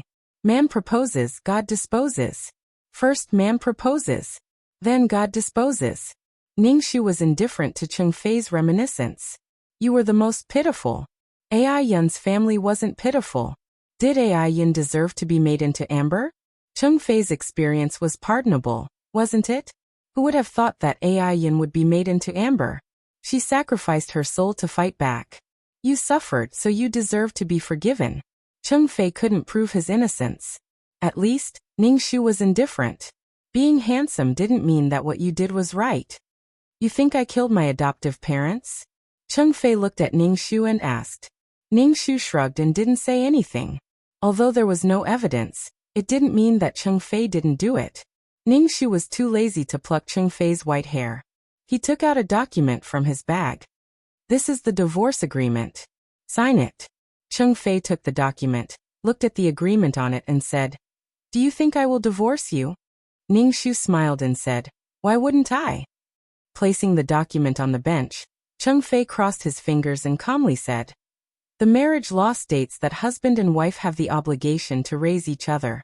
If one of them is sick or unable to work, the one who can afford it has to take the initiative to raise the child. Ningshu nodded. There is such a law, but don't forget that the couple's relationship has to be broken. You want to turn me into amber and take away my life. Do you think we still have feelings for each other? Of course, Chengfei said. Ningshu was speechless. At this moment, a lunatic grabbed the agreement on the bench and ran away like a lunatic. Chengfei shrugged. It seems that we can't sign it. Ningshu didn't care. You can apply for a divorce in court. It will be a bit troublesome, but you will get a divorce. Even if you don't agree, the court will force you to divorce. Chengfei looked at Ningshu deeply. Do you really want to do this? Yes. Okay, I have to go. I wish you a perfect life in the mental hospital. Ningshu stood up from the bench and said calmly. As for the divorce, you don't have to worry about it. I don't care if you killed your foster parents or not. Ningshu looked at Chengfei with a smile. Seeing the smile on Ningshu's face, Chengfei suddenly said, I think you should be the one staying here. Ai Yun, you are very sick. Ningshu shook his head. But you are the one staying here. You are the one who is very sick. I can get out of here soon. Ai Yun, maybe I am sick, but have you ever thought that birds of a feather flock together? We are all sick. Maybe we are friends. Ningshu turned and left. Cheng Fei rubbed his temples and felt a headache. Cheng Fei looked at Ningshu's back. It was getting more and more blurry. Cheng Fei closed his eyes and fainted. Ningshu left the mental hospital. After some time, she would return to the mental hospital again. Ningshu was very busy every day. He had to take care of the students. He was also responsible for the mental health of the students. Ningshu felt that with her own thoughts, she would definitely lead these students into a ditch. For example, there was a beautiful girl now. Her face was red, and she wanted to say something but stopped. She was very conflicted. Mr. AI, I have a question for you. Let's talk outside. The female student said. Ningshu nodded and walked out of the office with the female student. They walked on the tree-lined path in the school. Professor AI, I have something that I want to ask for your opinion on. Please don't tell anyone. Ningshu nodded. Go ahead. It is a man. A man wants me to accompany him for 4 years. 150,000 a year until I graduate. Ningshu raised his eyebrows. Why is it only 150,000? You are still young. Since he asked for money, it means that he has a family. Yes. The female student hesitated. Ningshu said, let's not talk about morality. From a financial point of view, you are obviously losing out. You are in your first year. If you really agree to the deal, you will be summoned by him anytime. What about your studies? You should be the one to study and have a bright future. While everyone else is working hard, you're stuck in bed. You have to give up your body, time and dignity. It doesn't seem to be hard, but you will lose your future. There is no guarantee, no contract, no legal guarantee. You may be cheated. What if he plays you for free? You will be empty-handed and your youth will be gone. The female student's face was a little pale. What if you are pregnant? Since he has a family, the child cannot be born. He will definitely make you abort the child. You can take it. Once you accept it, you will be his personal item. He can do whatever he wants. You will respect him. If he has any weird habits, you will have to bear with it. He will take away your youth, your body, and your future. Just 150,000. It will be like whoring. He will cheat you because you are young and ignorant. The female student. The teacher's words were so rough. That's why you have to study hard now. You have to work hard for 5 or 10 years. Whatever that old bitch has, you have it too. Ningshu patted her shoulder. Chapter 1365. In the future, you will meet a better man than that old bastard. Love yourself and others will love and respect you. A man who cheats on his wife. What kind of man do you expect him to be? Thank you, sir. I will think about it. Please don't tell anyone about this, the female student said. Ningshu nodded. Don't worry. Think about it carefully. 150,000 is too little. Even if the body has a price, it will not be so little. No matter what happened, the body will leave a mark. When that time came, she would want to find an honest man. How could there be so many honest men in the world? In fact, the price of this was too high. It was not worth it at all. At first glance, the cost was small, but the benefits might be great. When there was a chance of loss, it seemed like a gain without any loss. However, the body was a gift from the heavens. Cherishing it did not mean being conservative.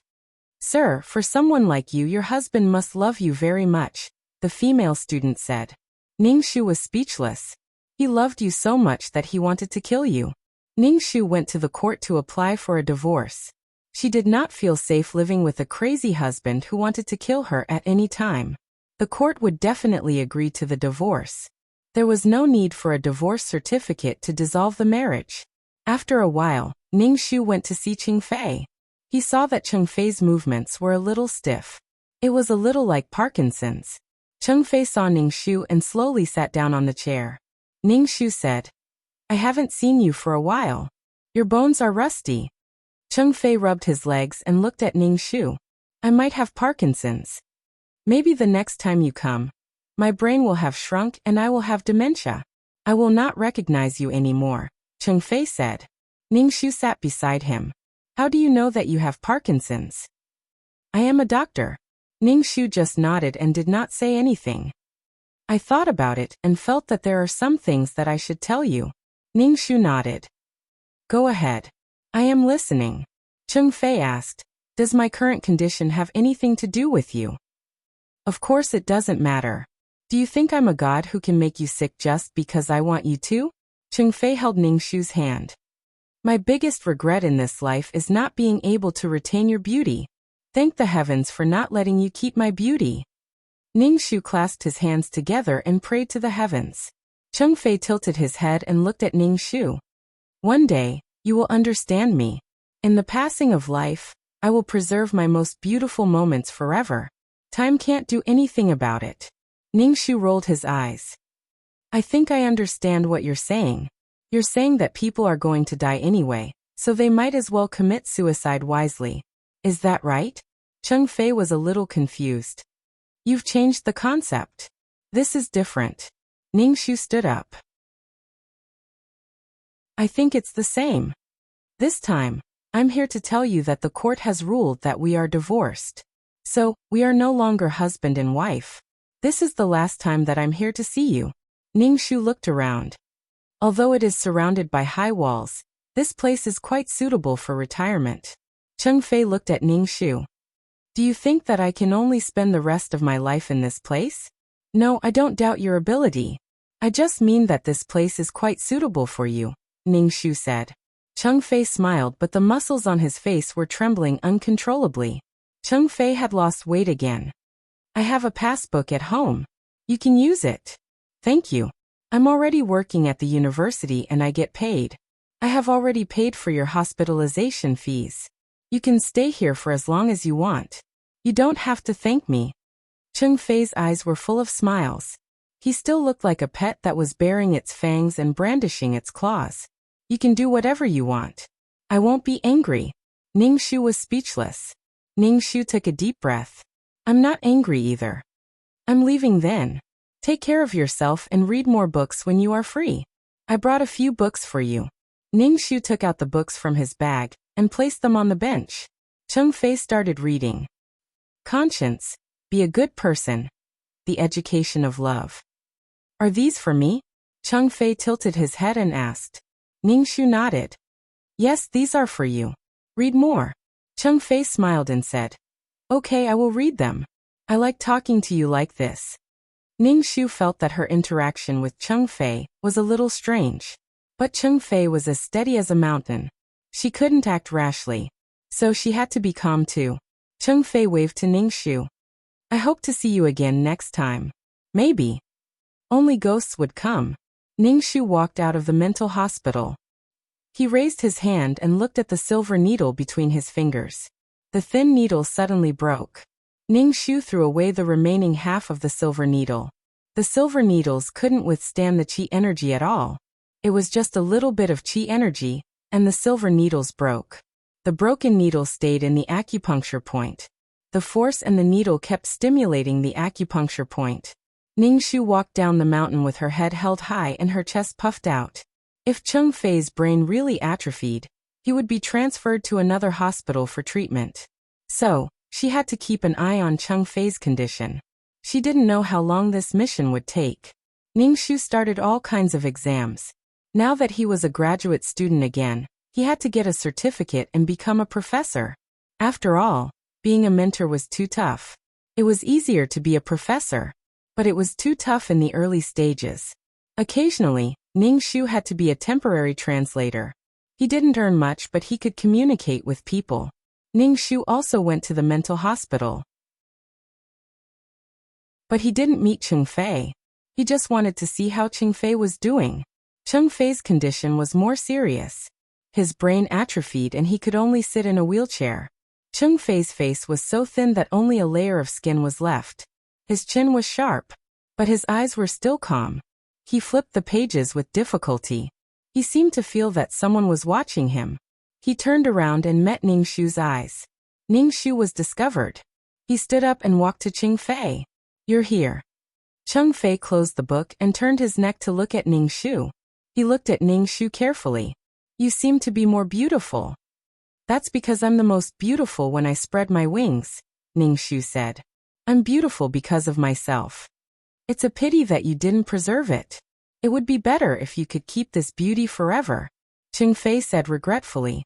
Ningxu was speechless. Why did this person want to turn her into amber all the time? Had he never thought that she would die? She would be dead. There was no breath, no pulse of life. I said that you would understand me. Life is temporary, but you will exist forever. Ningxu really couldn't understand. So what if it was preserved forever? So what if it was a summer worm that didn't know winter? So what if it was temporary? As long as they could live, they wouldn't understand each other. Chapter 1366. Ningxu couldn't understand Chengfei, and Chengfei couldn't understand Ningxu's stinginess. But Chengfei also loved his life. When he knew that his heart was going to be swapped, he didn't hesitate to kill his adoptive parents. Actually, he only needed to get rid of his 5-year-old sister, but Chengfei actually killed the whole family. He was no longer under the control of others.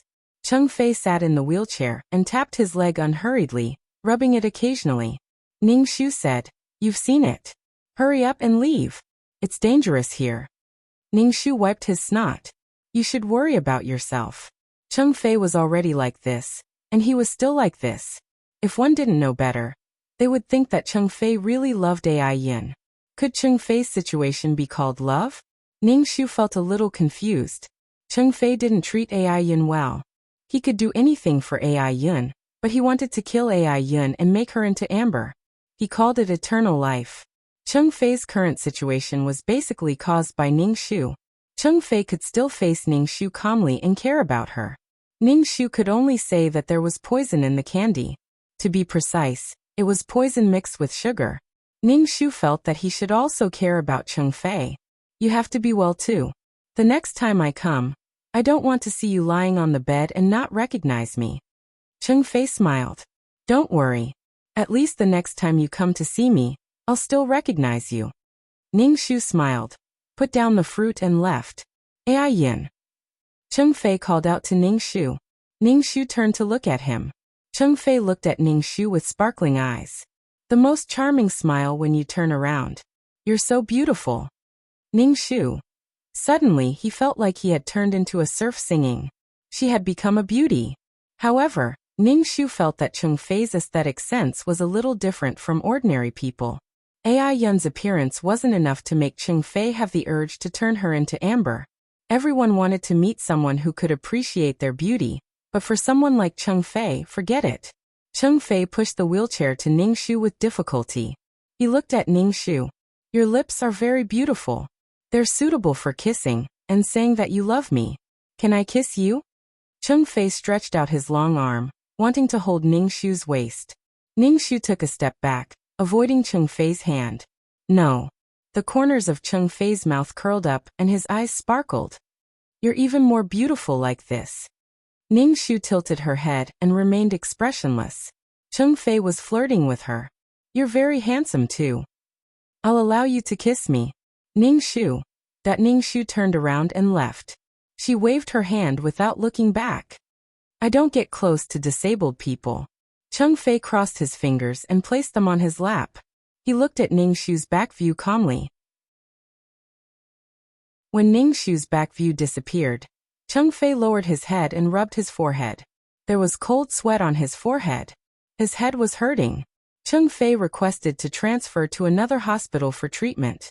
He felt that it was necessary to do a full body checkup. It wasn't a good idea for his head to hurt like this. In the mental hospital, patients had no rights.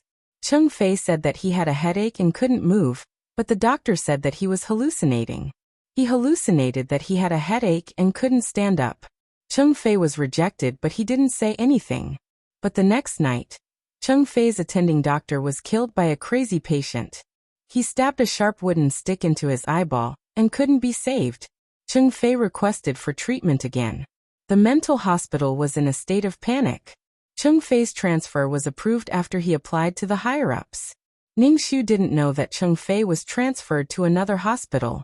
When he went to see Chengfei again, he was told that Chengfei had transferred to another hospital.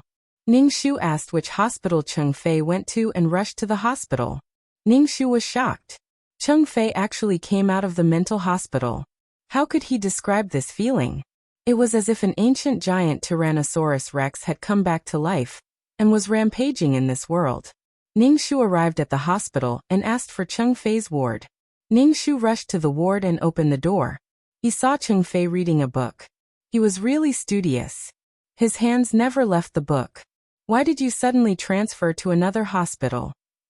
Ningshu asked. Cheng Fei raised his head and pointed at his head.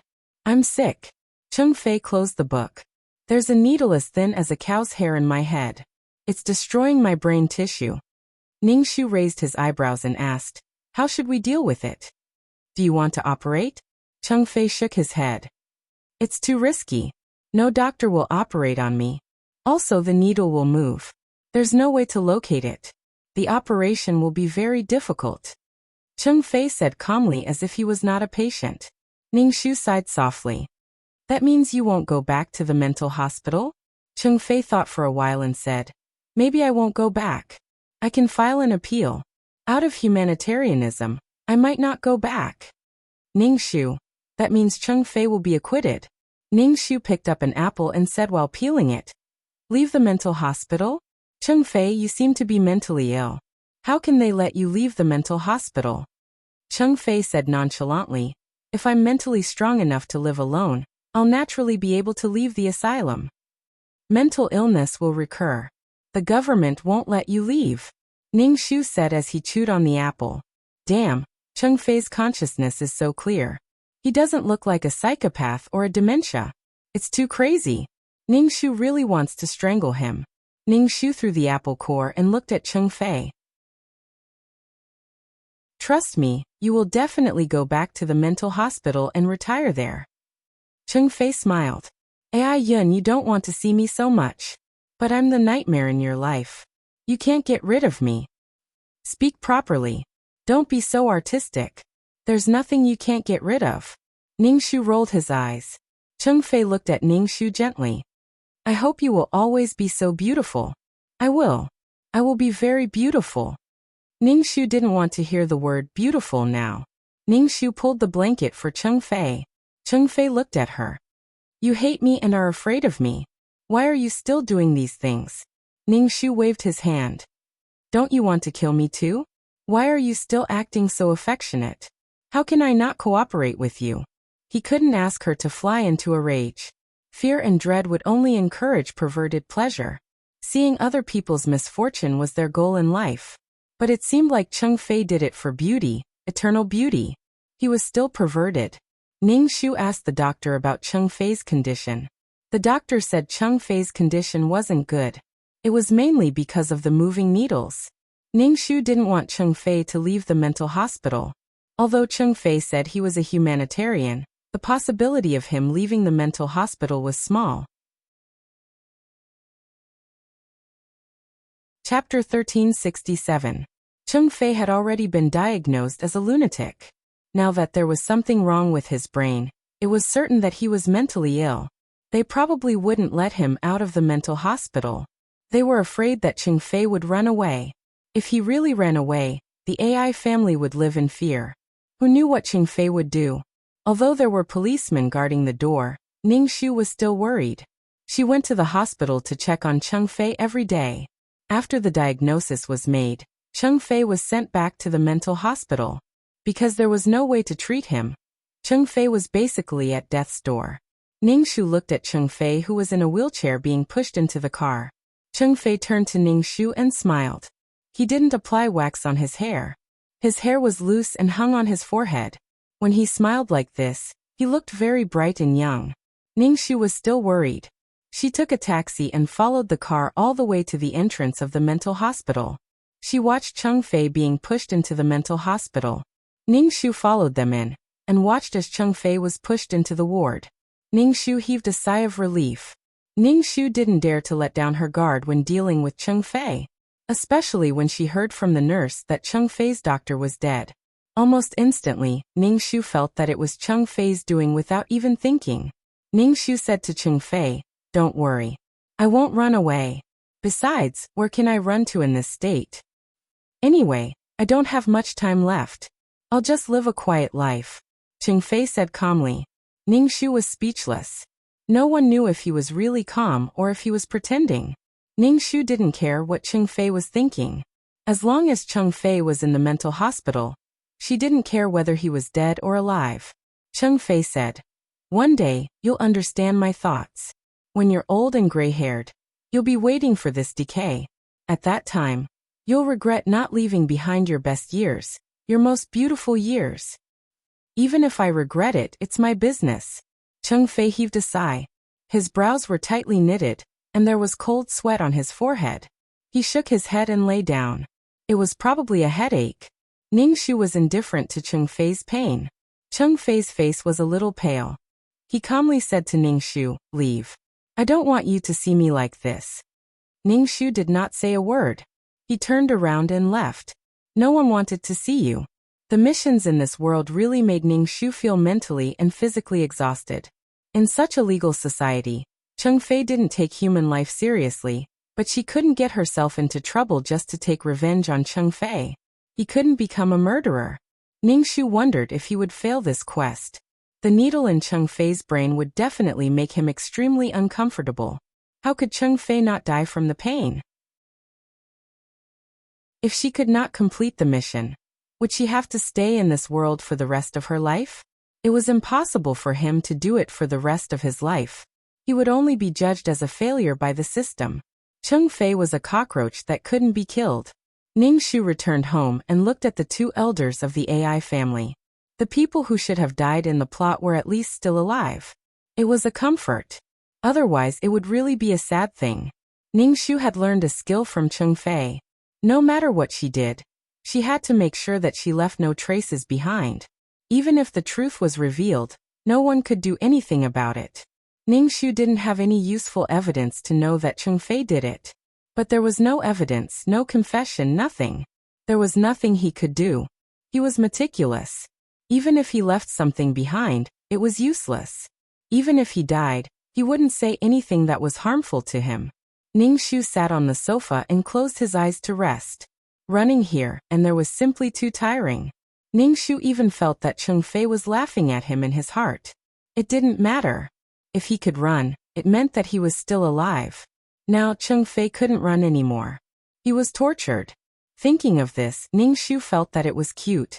Only those who could endure through time and survive would be the victors. Death was like an extinguished light. Mother AI gave Ningxu a bowl of noodles and asked, "Are you divorced with Fei?" Recently, her daughter was either busy with work or not at home at all. Ningxu nodded. "Yes. Legally, we are no longer husband and wife. It's good that you are divorced. You are still young and have life ahead of you. You can meet many people." Ningxu crossed her arms. "Mom, calm down. I just got divorced and you want me to go on a blind date again." Yes, you can't go on a blind date. Fei met you on a blind date. He is a beast in human skin. Mother AI said immediately. Ningxu heaved a sigh of relief. She was afraid that Mother AI would force her to marry someone else. Now she couldn't even protect herself. If she married someone else, she would be a burden. Also, she didn't know if the person who asked her would get married and have a family in this life. Fei had left a psychological shadow in her heart. Ningxu clutched her chest. She felt that she was traumatized. She only hoped that she would never meet someone like Fei again. Fei was a serious and affectionate pervert. Those ferocious perverts who vented their anger were not as cold as Fei. You still have to find someone you are familiar with. There are many people in school. Is there anyone you get along well with? Mother AI asked Ningxu. Ningxu touched her chin. Let me think. Then she shook her head and said, "There is no one I get along well with." Professor AI put down the newspaper and said to Mother AI, "Let your daughter rest. I am just anxious. If AI Yin gets married, she will have nothing to do with Fei. Fei will not pester her. I am just afraid that when Fei comes out one day, he will pester AI Yin again." So Mother AI was thinking of finding a bodyguard. If this was the case, when Fei really came to find her, her husband would be in a hurry to cut off all ties with her.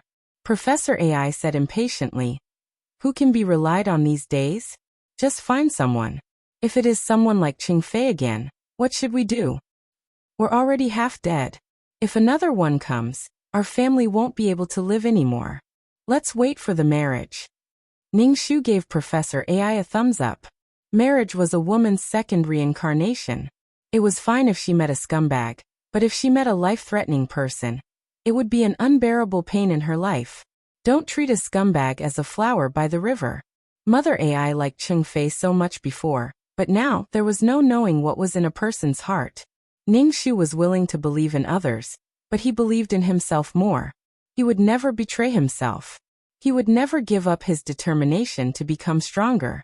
When faced with betrayal, he would be strong enough to face everything. He would not become a love-struck man and a resentful woman. All the resentment was because he was not strong enough. He was helpless about his weakness. If he was strong enough, he would not be afraid of anything. Chapter 1368. Ningshu would go to the asylum whenever she had nothing to do, so she was already familiar with the nurses there. Her main purpose was to keep an eye on Cheng Fei. Cheng Fei didn't seem to care about the foreign object in his head at all. He just did what he was supposed to do every day. Most of the time, he would just quietly read by himself. But his movements were getting more and more inconvenient. His muscles were stiff. It would be difficult for Cheng Fei to escape like this. But looking at Cheng Fei, he seemed to be enjoying his life. It didn't seem like his life was in danger.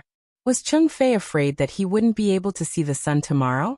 Every time she saw Cheng Fei's calm and indifferent look, Ningshu really wanted to see him jump up and down. But he probably wouldn't be able to see it. If the devil could control his emotions, what else couldn't he do? Ningshu bribed the doctors and nurses, telling them to keep an eye on Cheng Fei and take care of him. Cheng Fei couldn't be skipped on medicine. If the situation was serious, she would increase the dosage. Actually, it didn't matter if he died from the poison. After leaving the orphanage, she still had to rush back to work. Her work at school was quite busy. Ding, mission completed. Do you want to leave the mission world? Ningshu heard the sound of 2333 in her mind. Her heart jumped for joy. She had never been in a world that made her want to leave so badly. And it was a successful mission to leave the mission world. She felt so satisfied. Ningshu immediately said, "Leave." Ningshu felt dizzy and returned to the system space. Ningshu didn't care about anything. She just laid on the bed and slept for a while. She was too tired, her spirit was about to be drained and her brain was about to explode. Ningshu laid on the bed. First she silently chanted the clear heart mantra. Then put on the prayer bead bracelet that little monk Huiji gave her. The space was floating with the smell of sandalwood, and there was also a faint sound of Sanskrit. Ningshu closed her eyes and fell into a deep sleep. The sound of Sanskrit sounded in the system space, making the system space even quieter. Ningshu didn't know how long she had slept when she woke up. There was no time flow in the system space. Ningshu stretched his neck and sat cross-legged on the bed, beginning to absorb soul force. When he could no longer absorb any more, he stopped cultivating. Ningshu lay limp on the bed like a slug. Open the status panel. The attribute panel appeared in front of Ningshu.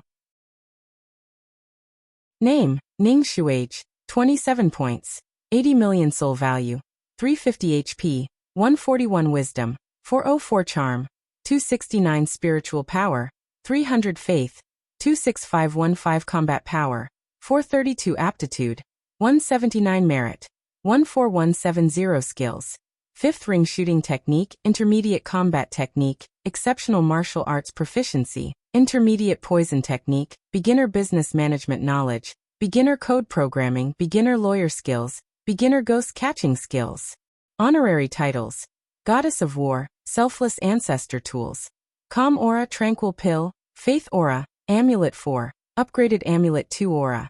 Mother of the World, Queen's Blessing, Model Worker, Chunxi's Blessing, Leader Aura, Grass Blessing, Best Friend, Meow Meow Meow's Blessing, Life-Saving Hand, Zhu Susu's Blessing, Founding Female General, Chun Ermiai's Blessing, Lawful Beauty, Chun Ning's Blessing, Transcending Race Communication, by San Yang's Blessing. Note: can only communicate within a certain range of wisdom. Complete the wish of AI Yin. Prove that her husband wanted to kill her. Mission completed 100%. Mission reward: 7 million points, 50 attribute points, 2,600 faith, 10 merit points. Ningxu. How did the 10 merit points come about? 10 points was too shabby. But it was better than nothing. Even a mosquito's leg was still meat. Ningxu distributed the attribute points. Name Ningxu. Age, 27 points. 10,000 soul value. 350 HP. 141 wisdom. Charm, 60-10 spiritual power. Faith, combat power. Aptitude, merit skills. 5th ring shooting technique. Intermediate close combat technique. Peerless martial arts. Intermediate poison technique. Beginner business management knowledge. Beginner code programming. Beginner lawyer skill. Beginner ghost catching skill. Honorary titles. Goddess of War. Selfless ancestor items. Calm Halo. Heart calming pill. Faith Halo. Amulet 4 upgraded. Amulet 2 Halo. Mother of the World Queen's Blessing. Sister Model Worker. Chun-Chi's Blessing. Leader Halo Grass Blessing. Best Friend for Life. Meow Meow Meow's Blessing. Life-Saving Hand. Zhu Susu's Blessing. Founding Female General. Chun Ermiai's Blessing. Lawful Beauty. Chun Ning's Blessing. Transcending Race Communication. By Sanyang's Blessing. Note. Can only communicate within a certain range of wisdom. Ningxu looked at his points. It was almost 100 million. Faith was also close to reaching the mark. At that time, he would become a super mission enforcer. Ningxu opened the interface and wanted to see the situation in that world. If she couldn't see Chengfei's results, she wouldn't feel at ease and her heart would be in debt. Ai Yin became a professor in the school. When she was free, she would translate some books. Otherwise, she would go to the mental hospital to see Chengfei. But after seeing him twice, she didn't go anymore. Ai Yin felt an inexplicable fear towards Chengfei. Ai Yin was a graceful beauty. She was considered outstanding among the female professors in the school. There were even students who wrote love letters to her. Ai Yin didn't care at all. There were also people who pursued Ai Yin, but Ai Yin didn't accept them. Ai Yin's mother was anxious. She wanted Ai Yin to choose someone to date. Ai Yin said that she didn't have the heart now. If she really met the right person, she would consider it. Ai Yin felt that she might be alone for the rest of her life. No matter how perverted Chengfei was, his conditions were there. She wasn't comparing these men to Chengfei. She just felt that that marriage had drained his mental and physical strength. She felt that once she got married, she would be labeled as someone else. From then on, she wouldn't belong to herself. She was busy with her career and had a suitable and decent job. When she was free, she could go and drink coffee. It was a beautiful thing. If she met someone who respected and tolerated each other, Ai Yin could give it a try. But she would rather go without than have something substandard. Ningxu understood Ai Yin's state. Everyone had a transition period. Even now, she still hadn't recovered from her shock. Her nerves were a little tense. Once bitten, twice shy. Ningxu swiped the progress bar. She wanted to see Chengfei's situation. She wanted to see when Chengfei would die. Ningxu tilted his head and looked at Chengfei coldly. From 30 years old, he became 40 years old, 50 years old, 60 years old. Chengfei still looked calm. He changed from a young man to an elegant old man. Ningxu. Chapter 1369. How could he live for so long with needles in his brain? He usually massaged himself and lived well among a bunch of lunatics. Ningxu guessed that the needles in Chengfei's brain had grown together with his. Otherwise, how could he live for so long? However, his movements were getting more and more inconvenient. In his later years, he could only lie in bed. And his head was always hurting, especially when it was windy and rainy. It hurt even more. Even in this state, Chengfei was still strong enough to live on. He told others not to be rotten, but he himself was rotten. Ningxu closed the panel expressionlessly, unwilling to look at Chengfei's face. He didn't get the world origin in this world, and he still had to compete with a pervert. It was so tiring. Ningxu got out of bed and prepared to go to the virtual space to walk around and have a big meal. Standing in the virtual space channel, he appeared in the antique virtual space in a flash. Ningxu stood on the blue stone slabs and walked towards the restaurant, one stone slab at a time. There were many mission enforcers in the virtual space. Being in a place like this gave him a sense of security. There were people like him here. He didn't feel like he was alone. Ningxu put his hands behind his back and looked at the things in the stalls along the way. When he saw some small things, Ningxu would spend some points to buy them. They were some good-looking decorations that could be used to decorate the system space. As long as there was no problem with the system space, it was her home. Ningxu wanted to think of ways to make her life comfortable. In the plane, it was someone else's life, but now it was her life. She could do whatever she wanted. Ningxu walked into the restaurant. This time, she ordered some more expensive and exquisite things and ate slowly. As her strength increased, Ningxu found that the virtual space had a stronger substance, and she could absorb this substance. She ate and absorbed at the same time. Since the virtual space was man-made, it had a lot of power. Ningxu was trying to slow herself down, eat slowly, read slowly, and take a walk slowly. Cultivate her body and mind and work hard to become stronger. Now that she had rested enough, she would work hard during missions. One day, she would be able to control her own destiny. She would not be killed just because someone said so. When someone else's lips moved, all of her efforts would turn to ashes. Therefore, she wanted to become an existence that others could not do anything about. After finishing his meal, Ningxu went to the shop to buy some tea leaves. It shouldn't be called tea leaves. It should be a kind of spiritual grass that was good for the soul. While he was reading, there was a cup of tea beside him. White smoke was rising in spirals. Ningxu felt that he was elegant and refined. Wahahaha, sure enough, shopping was the best way to relieve stress. Ningxu bought a lot of odds and ends. Just in case, she exchanged for an upgraded version of the amulet. He exchanged for 3. She was afraid that something would happen in the system space, and she wouldn't be able to exchange for anything. He could choose not to exchange for other things, but this kind of life-saving item had to be exchanged. Her heart was filled with uneasiness whenever she was with 2333. He was afraid that something bad would happen again. Ningxu went to the black market again. He wanted to go in and take a look. However, Ningxu immediately gave up on extracting a trace of a person's soul origin. The soul origin was something more important than soul power.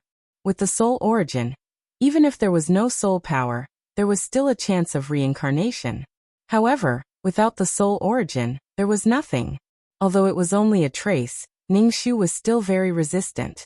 Ningxu rolled his eyes. What's so great about the black market? I'm not going to shop. What if the black market had the world origin? Ningxu stopped and looked at the black market in confusion. If there was. Her soul origin couldn't be less. Ningxu hammered his chest and watched as people entered and exited the black market. So many people had a trace of their soul origin extracted. It should be fine. He felt that there were traps everywhere. Even the mission enforcers were screened layer by layer. He felt that the higher-ups were deliberately controlling the number. Judging from the ability of the mind, Ningxu turned around and walked away with difficulty. Now that the soul origin was extracted, could he take it back in the future? The human soul had a very mysterious power. This power came from the soul origin. The power of love, hate, and emotions all came from the soul origin. What kind of person would open a black market here in such a grandiose manner? Fuck your second uncle. Ningxu went to other places to shop and bought some small things. There was really nothing to shop around. Ningxu returned to his system space. He poured a cup of tea and prepared to read a book. 2333 coughed. I have to tell you something. Ningxu flipped the book and said without looking up. What is it? He picked up the teacup and wanted to drink some water. Cheng Fei has been selected into the system. Ningxu. Cough, cough, cough. What do you mean? System candidate. What do you mean? He will become the system. What do you mean? Ningxu was so shocked that the teacup fell to the ground. It was like a bolt from the blue. How could such a person have such an opportunity? Zhang Jiasen was fine, but why was Cheng Fei also like this? Were all the perverts she met like this? Ningxu hugged his head and screamed. Such people were not noticed before.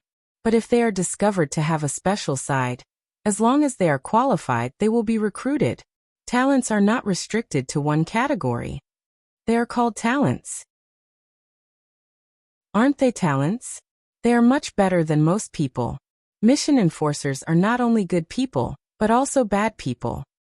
This is a place where the strong are respected. Good and evil are not so clear. If someone goes overboard, there will naturally be people above to deal with them. Ningxu shook his legs. I am strong. I am not afraid at all. Although she understood that good people could cultivate, so could bad people. But the problem was that these people were her potential enemies. Could it be that the higher-ups had noticed these people because of her counterattack? What do you mean by becoming a system? Ningxu was expressionless. How come I didn't know that Chengfei became a system? That's because you didn't finish reading. Ningxu. But don't worry, becoming a system will erase your previous memories. You will serve the mission enforcer wholeheartedly, and then become stronger together with the mission enforcer. Whether it is a mission enforcer or a system, you can become stronger. All roads lead to Rome. Ningxu rolled his eyes and asked, 2333, are you actually a human? Yes, aren't we bound together? 2333 said. Ningxu. He always thought 2333 was not a human. No wonder it was so intelligent and had emotions. It was different from the backup system. The backup system's voice was very mechanical. It was a mechanical electronic voice. Have your memories been erased too? Ningxu asked. Everyone has been erased. The system cannot encourage mission enforcers to do inappropriate things because of past events and unwillingness. 2333 said. Ningxu sighed in relief. At least Chengfei's memories were erased. Chapter 1370. Wasn't there a saying that evil people would be punished by evil people? Not only could normal people become mission enforcers, but even some abnormal people could also become mission enforcers. But thinking about Chengfei becoming a system, even if his memory was erased, Ningxu still felt uneasy. Becoming a system meant that his memory would be erased. He didn't know what 2333 was like before, and what he experienced. After knowing that 2333 was a person, Ningxu felt that it was getting worse and worse.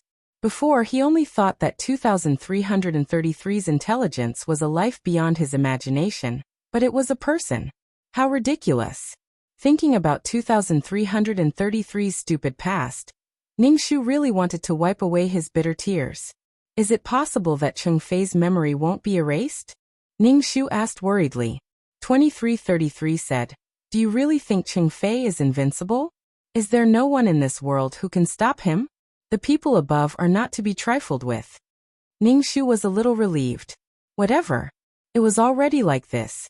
Ningxu was like a dead pig that was not afraid of boiling water.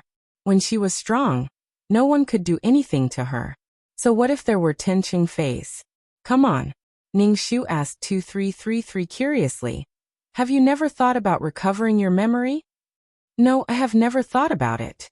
It's my past life, so what if I remember? 2333 said casually. Ningxu applauded. So carefree. He felt that 2333 was quite stupid before he became a system. Ningxu picked up the teacup that had fallen on the ground and cleaned the surroundings. Then he continued to read. Ningxu took out the Ultimate Martial Arts Secret Book. The golden characters on the book were getting darker and darker, giving off a majestic feeling. Holding the Ultimate Martial Arts Secret Book in his hand, he felt an endless stream of fresh life energy. The wood element of the world made the world full of vitality. There was only one world origin. When would she be able to find another world origin? After going through so many worlds, he only found one world origin. World origin was too hard to find. The form was not fixed, and there might not be one in several worlds. Ningxu put the Ultimate Martial Arts Secret Book back, and looked at the black hole on the wall. He didn't know when this black hole would disappear. He also didn't know how long these two beads would take to fuse. Ningxu didn't expect to fuse into something amazing. He just hoped that there wouldn't be any more problems. He didn't want the system space to explode again. Ningxu made a cup of tea and continued to read. One day, she would solve the people and things that made her uneasy. Maybe when she was strong, no one would be able to shake her will. It was quiet in the system space. Only the sound of Ningxu flipping through the pages could be heard. After Ningshu finished reading the book, she turned to 2333 and said, "Go do the quest." Ningshu prayed in her heart that she would encounter the world's origin this time. There had always been only one world origin, which made Ningshu somewhat worried. Can't these worlds give birth to the world's origin? Alright, I'm ready to teleport. Ningshu felt dizzy as soon as 2333's voice faded. When he woke up, he opened his eyes and saw that he was lying on a bed. There was another bed next to him. It looked like this was a hotel. It was a relatively cheap and convenient hotel. There was another person sleeping on the bed next to him. At this time, the sky was just beginning to brighten. The girl next to him turned over, her back facing Ningshu. Ningshu pulled the quilt, closed his eyes and began to accept the plot. This was a world of vampires. Vampires were immortal, had looks that mesmerized the world, and wore luxurious dresses. They used the most elegant and sexy way to bite a human's neck. They fed on blood. The original owner, Jasmine, was a member of the Blood Hunter organization, a blood hunter. The responsibility of a blood hunter was to deal with the vampires that wantonly sucked humans and killed them. Blood hunters were humans who existed to protect the survival of the human race and fight against the vampires. Vampires and blood hunters fought against each other. At least with the existence of blood hunters, those vampires didn't kill humans too wantonly, to the extent that humans became food for the vampires in captivity. With the development of technology, there were already artificial blood and synthetic blood, but many vampires still preferred the warmth of humans. The feeling of biting through the skin and blood flowing down the throat. They preferred to see the expression of humans being sucked, intoxicated and enjoying. The one sleeping next to him was called Mina. She was a blood hunter like Jasmine, but she had a lively personality and looked weak and innocent. Until now, she hadn't dealt with a single vampire. Most of the blood hunters were orphans who were brought back to the organization for training. Above the organization was the church. This time, there was a masquerade party, and there would be vampires mixed in. Mina and the client's mission was to monitor these vampires. Once they found out that they were sucking human blood, and that they were sucking the human to death, they would attack. Some vampires couldn't control their urges, and would directly suck the human to death. At this masquerade party, Mina bumped into the vampire noble Prince Fei Rui who was about to suck a woman's blood. Shirley immediately shouted and rushed out, but she was sucked by Fei Rui instead. As a blood hunter, she was the one being sucked. The client, Jasmine, hurried to save her, using all kinds of tools. As a vampire noble, Fei Rui was of course very powerful. Jasmine was seriously injured from the beating. Mina, who had her blood sucked, covered her neck and said to Jasmine, "I'm fine. He didn't kill me. He just sucked a little blood. I'll let him go this time and find trouble with him next time." Jasmine spat out a mouthful of blood. In short, this was a touching love story between a vampire and a rookie blood hunter. Mina didn't have any professional skills, but she still wanted to take revenge and find trouble with Fei Rui. Fei Rui played her in circles every time, but he didn't hurt her. After a while, Mina felt that vampires weren't that scary anymore. Fei Rui felt that this rookie blood hunter was very interesting. Unlike the other blood hunters who looked like they were facing a great enemy, this little kitten was more interesting. Moreover, this little kitten was very kind. Whenever he pretended to be hungry, she would roll up her sleeves with a conflicted expression, revealing her white and tender arms for him to suck. Although they weren't weak, they were very distinct. In any case, the two of them were attracted to each other and walked together. When Jasmine found out about this, she advised Mina to leave Fei Rui. Fei Rui was a vampire and treated humans as food. How could there be love? Vampires were a noble race and the descendants of Cain. They treated humans the same way humans treated chickens, ducks, cows, and sheep. Mina retorted that Fei Rui was different. Jasmine was a little anxious. According to the rules of blood hunters weren't allowed to get close to vampires. This was because vampires were good at bewitching, seducing, beautiful, and the temptation of eternal life. Chapter 1371. Vampires didn't have any destructive powers. They were immortal, which was what humans pursued. Some humans wanted to be embraced by vampires and become low-level vampires. That way they could live forever. Vampire hunters couldn't have anything to do with vampires. If they broke the rules, they would be deemed as corrupted and no longer suitable to be a vampire hunter. Then they had to get rid of the vampire hunters. Vampire hunters had high salaries and all kinds of benefits, but if something went wrong, they would die. If they didn't die at the hands of vampires, they would die at the hands of the organization. In this case, they would face trial and might be killed. Molly was so anxious because Mina was her partner. If Mina was put on trial, she might be put on trial too. So Molly told Mina to stop interacting with Fei Rue. Otherwise, both of them would be put on trial. However, Mina firmly believed that Fei Rue was different from other vampires. No matter how Molly tried to persuade her, she still kept interacting with Fei Rue. Jasmine's words were really soft and sweet. Even her earnest and well-intentioned advice was unable to persuade Mina. It was really hard to be partners with someone like Mina. Just as she was thinking about whether she should report Mina's interactions with vampires to the organization to protect herself, the organization already knew. The organization had already found out and arrested Mina. The result of the trial was the death penalty, which meant that Mina had to die. Then Fei Rue brought a large group of vampires and broke into the vampire hunters' headquarters. They destroyed the vampire hunters and saved Mina. Before leaving, Fei Rue killed Molly with his own hands because she told on him. Before Mina could stop him, Molly was cut in half by Fei Rue's sharp nails. He tore the devil apart with his bare hands. Fei Rue was a vampire noble, so he naturally considered the interests of vampires. The existence of vampire hunters was a thorn in the back of the vampires. Plus, his beloved woman was about to be killed.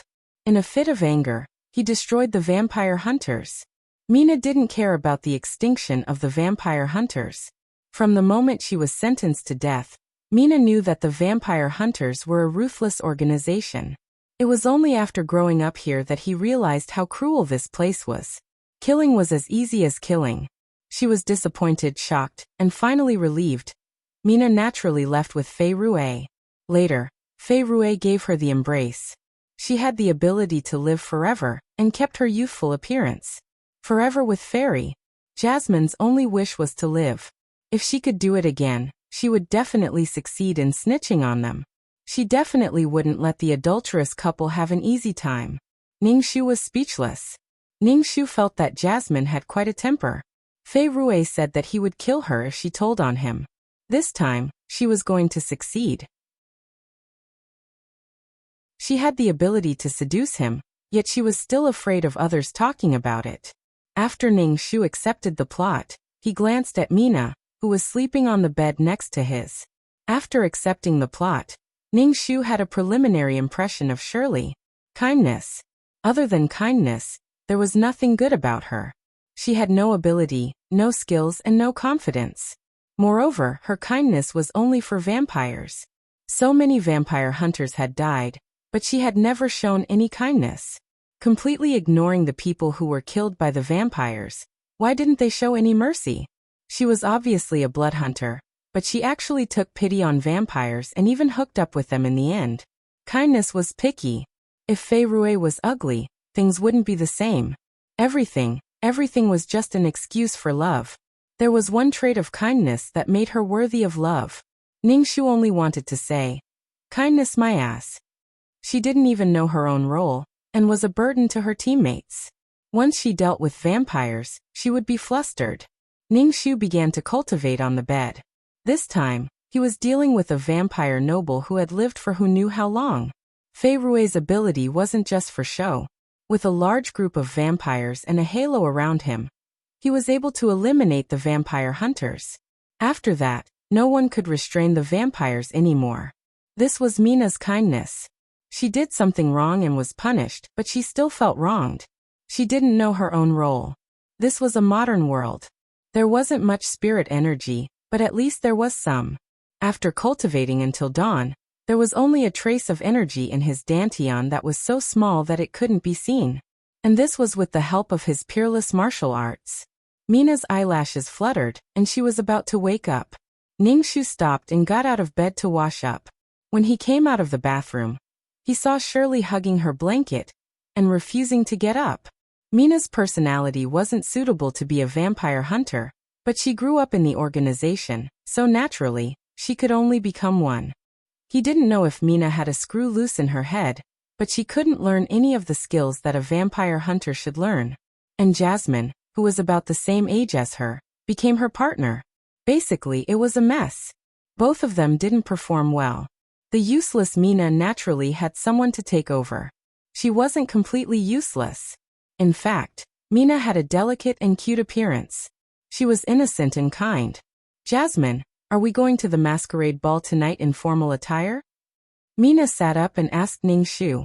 She smiled until the corners of her eyes curved.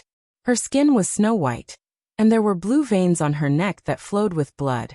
Mina also had another characteristic. She loved to play and was curious about everything. Mina and Jasmine were only 18 or 19 years old. It was the perfect time for them to be youthful. We definitely have to wear formal attire. Otherwise, we won't be able to go in, Ningshu said as he dried his wet hair. Mina's eyes lit up. She probably thought of wearing a beautiful formal attire and a beautiful mask. It was full of romance and passion. Ningshu said indifferently, "We're going to spy on vampires. We're not really going to the ball."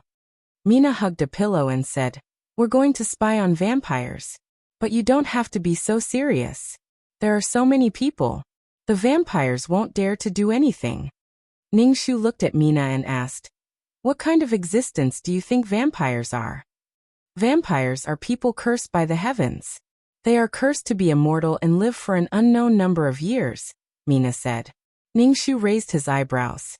Was she sympathizing with vampires? Even if they were immortal, they could still kill themselves.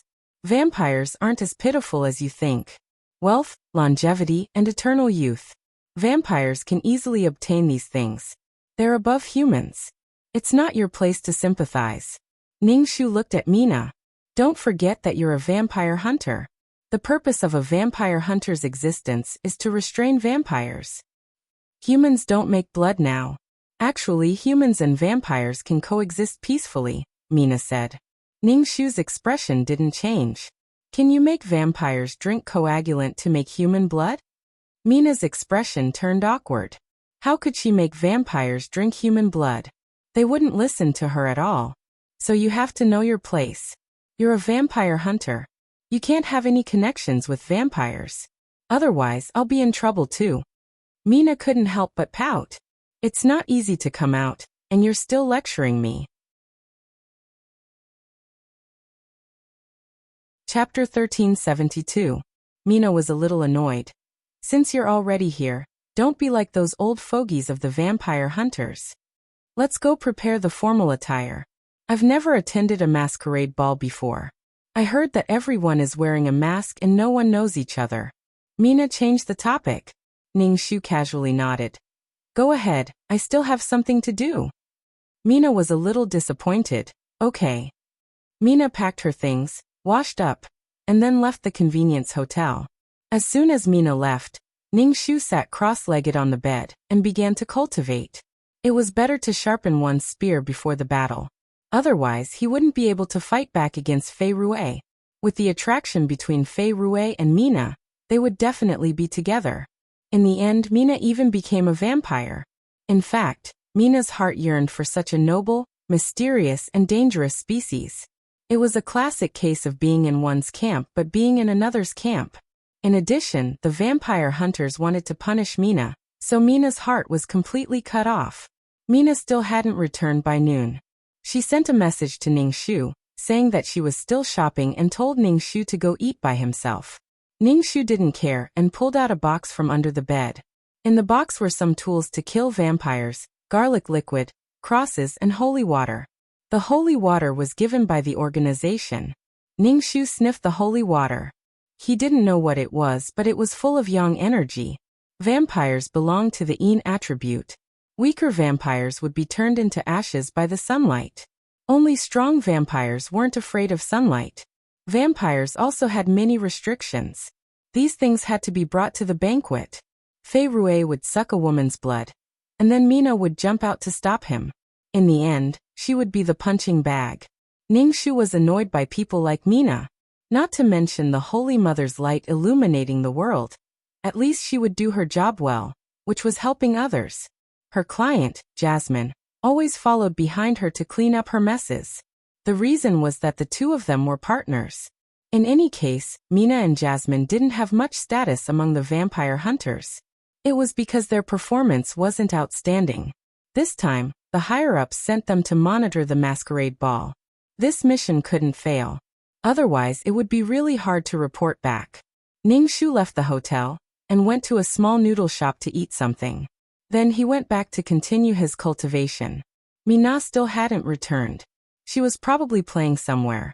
She was still at the age of innocence. In the afternoon, Ningxu's dantian had a clear trace of energy. Ningxu clenched his fists. He felt that his fists were filled with power. Even if he couldn't defeat Fei Rui now, he would still be able to do so. She would also be able to dodge Fei Rui's attack quickly, and wouldn't be torn apart by Fei Rui's bare hands like in the storyline. At the end of the day, blood hunters were still humans. They relied on various tools to eliminate vampires, unlike vampires who were naturally gifted. It could teleport, fly, and grow fangs and nails. Blood hunters were having a hard time against vampires. If it were an ordinary person, they wouldn't even have the strength to resist. Ningxu went out to get a dress. He found a dress that was convenient for movement. Although wearing a dress wasn't as convenient as wearing pants, he could tie things to his legs. If the dress covered his legs, he wouldn't be able to see anything. Ningxu took a while to choose before she finally found a gown and a mask. The mask was made of black feathers and looked very luxurious. The mask covered the nose and eyes, revealing the chin. It was half covered and looked very seductive. After paying, Ningxu carried the dress back. Mina, who had been shopping for the whole day, came back. There were 2 dresses on her bed. When she saw Ningxu, she quickly pulled him over and asked, "Molly, which one do you think I should wear? I bought both, but I can't decide." Ningxu looked at the 2 dresses on the bed. One was a strapless dress, and the other was a pink lace puffy skirt. It had a strong girlish style. Mina wanted to wear the sexy style, but she also wanted to wear the cute style. Ningxu said directly, "I don't know. Let's see which one you like." Clothes are for others to see. How can I wear what I like? Mina shook Ningxu's arm. "Help me take a look." "Mina, we're going to work. We're not really going to the ball. Everything is based on convenience." Ningxu couldn't help but say, "You're so young. Why are you acting like an old-fashioned vampire hunter? What's the point?" Mina simply took her 2 dresses and went out. Ningxu asked, "Where are you going?" "The ball is about to start." Ningxu looked at his watch. There were less than 2 hours until the ball. "I'm going to get styled." "Don't worry, I'll definitely make it to the ball." Mina took her clothes and left. Ningxu was speechless. She really thought she was going to a banquet. She even said that humans were old-fashioned. Every year, who knew how many blood hunters died under the claws of vampires and had their blood sucked dry? You're lucky that you didn't encounter such a terrible thing. Ningxu put on his dress, combed his short hair, and put on his mask. He looked at himself in the mirror. Not bad. Ningxu lifted her skirt and took out the garlic water, holy water, a cross, and a pistol from the box. She used tape to wrap them all around her leg. Since he was going to the masquerade ball, he definitely wouldn't be allowed to carry a box of things inside. Moreover, he might be searched if he went in. Ningxu was ready. He raised his wrist and looked at his watch, waiting for Mina to come back, so that they could go to the ball together. Ningxu cultivated while waiting for Mina. From time to time, he would raise his wrist to look at his watch. Mina was really too unreliable. When it was almost time, Ningxu was about to call Mina. Mina finally came back. Mina was wearing a girlish dress. Her soft hair was slightly curled, she didn't wear any makeup, and her lips were pink. She looked like a youthful and charming child. Very beautiful. "Why did you come back so late?" "Get ready, we're leaving," Ningxu said. Mina nodded and put on her mask. Ningxu was speechless. "Aren't you going to get ready and bring something?" If she didn't bring anything, What if she met a vampire? Who knew if there was only Fei Rue at the banquet and no other vampires? Fei Rue wouldn't hurt Mina, but there was no guarantee that other vampires would. He had always been a rookie since he was in elementary school. There was no one else like him. She might not even study seriously. I don't have anywhere to bring these things, Mina said. Tie it to your leg. Who knows if there will be any danger, Ningxu said. They were partners, and their performance was evaluated together. He was forced to be partners with Mina. He didn't expect her to be strong, but she shouldn't be a burden. Performance was linked to salary, and it was also related to one's position in the organization. The strong were respected. If they killed many vampires, their status would naturally be extraordinary. It was all earned through hard work. Chapter 1373. Mina saw Ningxu's sullen face and could only tie the item to her leg. However, she only tied the holy water because it felt weird to tie something to her leg. Ningxu did not say anything. He did not rely on Mina. The two of them left the convenience hotel and saw a luxury car parked in front of the hotel. It was the organizer who came to pick them up. Ordinary people did not know about the vampire hunter organization, but the rich and powerful knew about it. They knew about vampires and vampire hunters. Mina lifted her skirt and got into the car. She was wearing a pair of transparent glass shoes, which looked like the crystal shoes in fairy tales. From this, it could be seen that Mina was an innocent girl who loved to daydream. She obviously lived in such a bloody organization, yet she still loved to dream. Ningxu got into the car and sat next to Mina. He looked at her shoes. Doesn't it hurt to wear them? If she were to run while wearing these shoes, it would be fatal. It was obviously a matter of life and death, yet she could still play around. There was no need to explain her life. Ordinary people would have died countless times. Fortunately, it doesn't hurt that much. Mina said, I'm a little nervous. Nervous about what? I feel like I'm Cinderella going to the prince's banquet in a pumpkin carriage. Mina said with a smile. She even put her hand on her chest. I feel so nervous. Ningxu nodded. Life is already so bitter. It's good to dream. Then Mina's dream came true and she met the prince. Ningxu closed his eyes and began to cultivate. The car drove steadily for some time. This masquerade ball was held in a manor, and it was attended by some powerful people. There would definitely be vampires mixed in. And these vampires would be people with power and money. Usually, there would be vampire hunters present at such occasions. Their purpose was to restrain each other and make the vampires afraid. Those who could attend the banquet were all of high status. Their deaths would cause unrest. For creatures like vampires, ordinary people only thought of them as people from legends. Naturally, the authorities would also hide it. The car slowly came to a stop, and a valet in a tuxedo and white gloves opened the door. Ningxu got out of the car first and reached out his hand to help Mina. Under the guidance of the attendant, they arrived at the entrance of the manor. Someone checked the invitation card at the door. Ningxu took out the invitation card. The invitation card had a faint fragrance, exquisite dark patterns, and fancy English words. Just this invitation alone was worth a lot of money. The craftsmanship was exquisite, and the people attending the banquet were of high status. The waiter arched his body to allow Ningxu and Mina to enter. Mina straightened her body. Her body was a little tense as she followed beside Ningxu. The sky was already dark. Ningxu walked into the hall. The lights in the hall were dim and masked people were shuttling back and forth. Seeing that everyone was wearing masks, Mina wasn't so nervous anymore, and she casually picked up the wine glass beside her. Don't drink so much. Drinking will make things worse, Ningxu said. Mina put down her glass. I'm just sniffing. You're so serious. Aren't you tired? Ningxu was speechless. She knew that there was a powerful vampire, but she still killed the vampire hunters. How could she not be nervous and serious? The client was beaten to the point of vomiting blood. How could he not be beaten by Fei Rue this time? Ningxu wanted to say something, but Mina slipped onto the dance floor. The lights were dim, and everyone was wearing masks. Ningxu couldn't find Mina. She was really naughty. Ningxu truly felt the pain of her client. He was always following behind her, afraid that she would get into trouble and cause trouble. Ningxu stood in the corner and looked at the people on the dance floor. Some people were dancing, while others were drinking in groups of 2 or 3. The entire dance floor was filled with a romantic and ambiguous atmosphere. He didn't know who the people on the ground were, but it was very exciting to dance together like this. Ningxu released his mental strength and observed everyone present. Then, Ningxu saw Mina sneakily hiding in a corner to drink. She took a sip, smacked her lips, and fanned her tongue with her hand. Ningxu was speechless. The girl's heart was overflowing. Ningxu continued to observe these people. He saw a man leaning against a pillar in the corner, looking at everyone present. This man's face was exquisite, as if it had been carefully carved.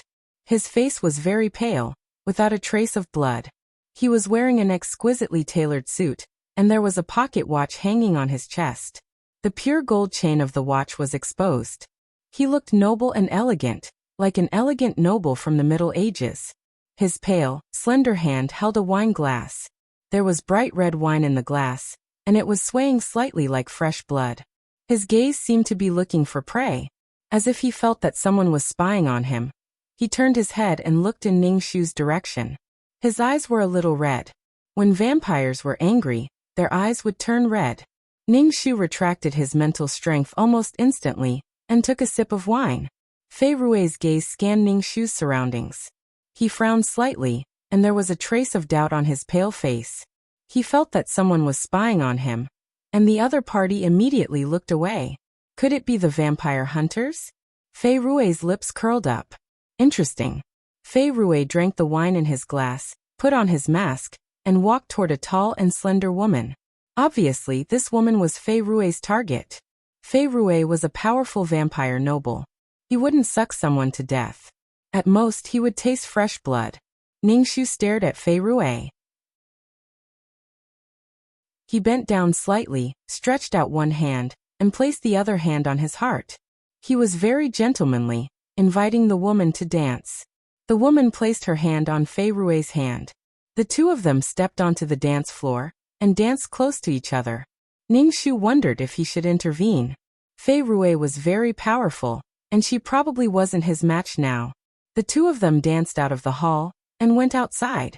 Ningxu put down his wine glass and followed them. Fei Rui pressed the woman against the wall and took off his mask, revealing an exquisite face. The woman's eyes were filled with amazement. Fei Rui lowered his head slightly, looking as if he was going to kiss the woman. The woman raised her head slightly, closed her eyes, and looked intoxicated. Fei Rui smiled, and 2 sharp teeth grew out. He opened his mouth and bit the woman's neck. "Stop it!" A feminine voice sounded, and Fei Rui was stunned. Then water splashed on him. Fei Rui raised his eyebrows. This was holy water. Fei Rui turned to look at the person who splashed the holy water. It was a very cute human girl. At this moment, she was holding a bottle of holy water in her hand. She was very nervous, and her nose was trembling. She looked at him with fear and stubbornness. "Vampire hunter?" Fei Rui patted the wet areas on his body. It seemed like the holy water didn't have any effect on him. There's still a rookie vampire hunter. Ningxu was speechless. It was still going according to the plot. Wasn't Mina inside just now? Why did she suddenly appear? Chapter 1374. Who knew how Mina came out of nowhere and bumped into Fei Rui?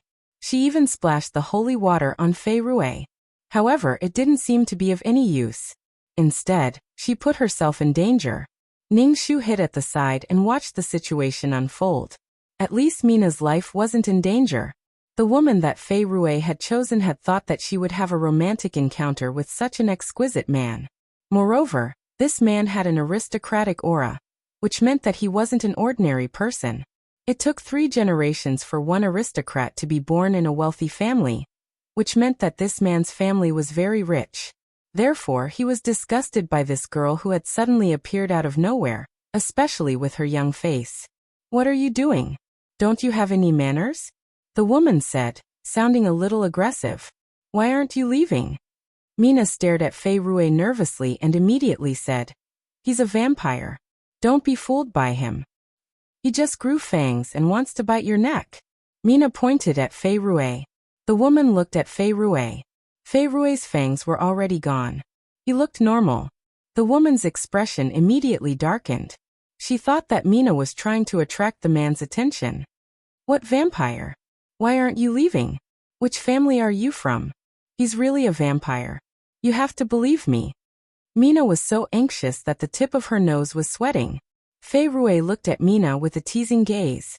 He closed his eyes slightly and sniffed. He was probably smelling Mina's scent. Since you want to replace her, I'll fulfill your wish. Fei Rui snapped his fingers. The woman was unhappy. Just as she was about to speak to Fei Rui knocked her out with a karate chop. Her body fell limply to the ground. Mina's eyes widened. She pointed at the woman on the ground and stammered. You killed her? Fei Rui walked step by step towards Mina. Mina panicked and retreated, wanting to splash the holy water. However, she had just finished splashing the holy water. She only had the holy water with her and didn't have any other tools. Mina retreated to the foot of the wall. There was nowhere else to go. Mina made up her mind and puffed out her chest. Stop. I'm a blood hunter. I have companions. My companions are coming. Ningshu. Ningshu quickly held his breath so that Fei Rui wouldn't notice. Fei Rui looked at the little white rabbit blood hunter. He placed his hand on the wall and held her in his arms. The unfamiliar masculine scent made Mina panic. She reached out to push him away, but when she touched Fei Rui's chest, she couldn't feel his heartbeat. Don't you know that vampires' hearts don't beat? Fei Rui's sharp teeth protruded from between his lips and teeth. Coupled with Fei Rui's exquisite face, he looked devilishly charming. The cold moonlight shone on his pale face, making him look eerie and terrifying. Mina was scared to death. This was her first time being so close to a vampire. It was frightening. Vampires are really a dangerous species. Fei Rui leaned closer to Mina and took a sniff. Your blood is very fragrant. It's so sweet. Mina's body trembled. I'm warning you, I'm going to scream. I'm going to call for my companions. Fei Rui bit Mina's neck mercilessly. Mina shivered and felt an itch on her neck. The vampire's thin lips pressed against her neck, causing Mina's legs to weaken and she almost fell to the ground. Fei Rui supported Mina's body, as if intoxicated by her fragrant blood. Meanwhile, Mina's tender face began to turn pale, and the blood drained from her face. Let go of me. Fei Rui finally reacted. He let go of Mina and licked the blood on his lips. You. Mina was furious. This was a great humiliation. She was a blood hunter, but her blood was sucked by a vampire. When she returned to the organization, she would definitely be laughed at, and her partner, Molly, would nag her nonstop. Fei Rui looked at Mina's wide eyes and couldn't help but laugh. You really are the weakest blood hunter I've ever seen. Don't tell me you don't know how to deal with vampires? Why would the blood hunters let you do a mission? Fei Rui clicked his tongue with disdain. You. Mina tried to stand up, but she got up too quickly and lost too much blood. She felt dizzy and rushed straight towards Fei Rui. Fei Rui reached out to support her. This is the first time I've seen a blood hunter jump into a vampire's arms. Mina pushed Fei Rui away and leaned against the wall. I'll take revenge on you. Fei Rui crossed his arms and said casually, I'll be waiting for the great blood hunter's arrival. Mina knew that this despicable vampire was looking down on her. But she couldn't beat him now. Damn it. Come out if you're done looking over there. Fei Rui looked in the direction of Ningshu. Who is it? Mina looked around and saw Ningshu coming out of the darkness. Her eyes widened. Molly, you've been here all this time. No, I was just passing by. What's wrong? Ningshu lied without a frown. Mina was too embarrassed to say that her blood had been sucked out by a vampire. Fei Rui's face was filled with malice as he said to Mina, This companion of yours has been hiding in the corner and watching you. She didn't come out to save you even when she saw me suck your blood. Mina felt wronged when she heard this. Is Molly real? It's fake, Ningshu denied. She noticed me before you did, but she didn't do anything. She's using you as cannon fodder. You're opening up a path for her while she takes advantage of you from behind, Fei Rui said. Immortality was too boring. He had to find something interesting to do. He did it on purpose. Ningshu glanced at Fei Rui, who wanted to see the world burn. Would it kill you to speak less? Molly, are you really going to leave me in the lurch? Mina looked at Ningshu with tears in her eyes. She felt so wronged. Ningshu rolled his eyes. Are you an idiot?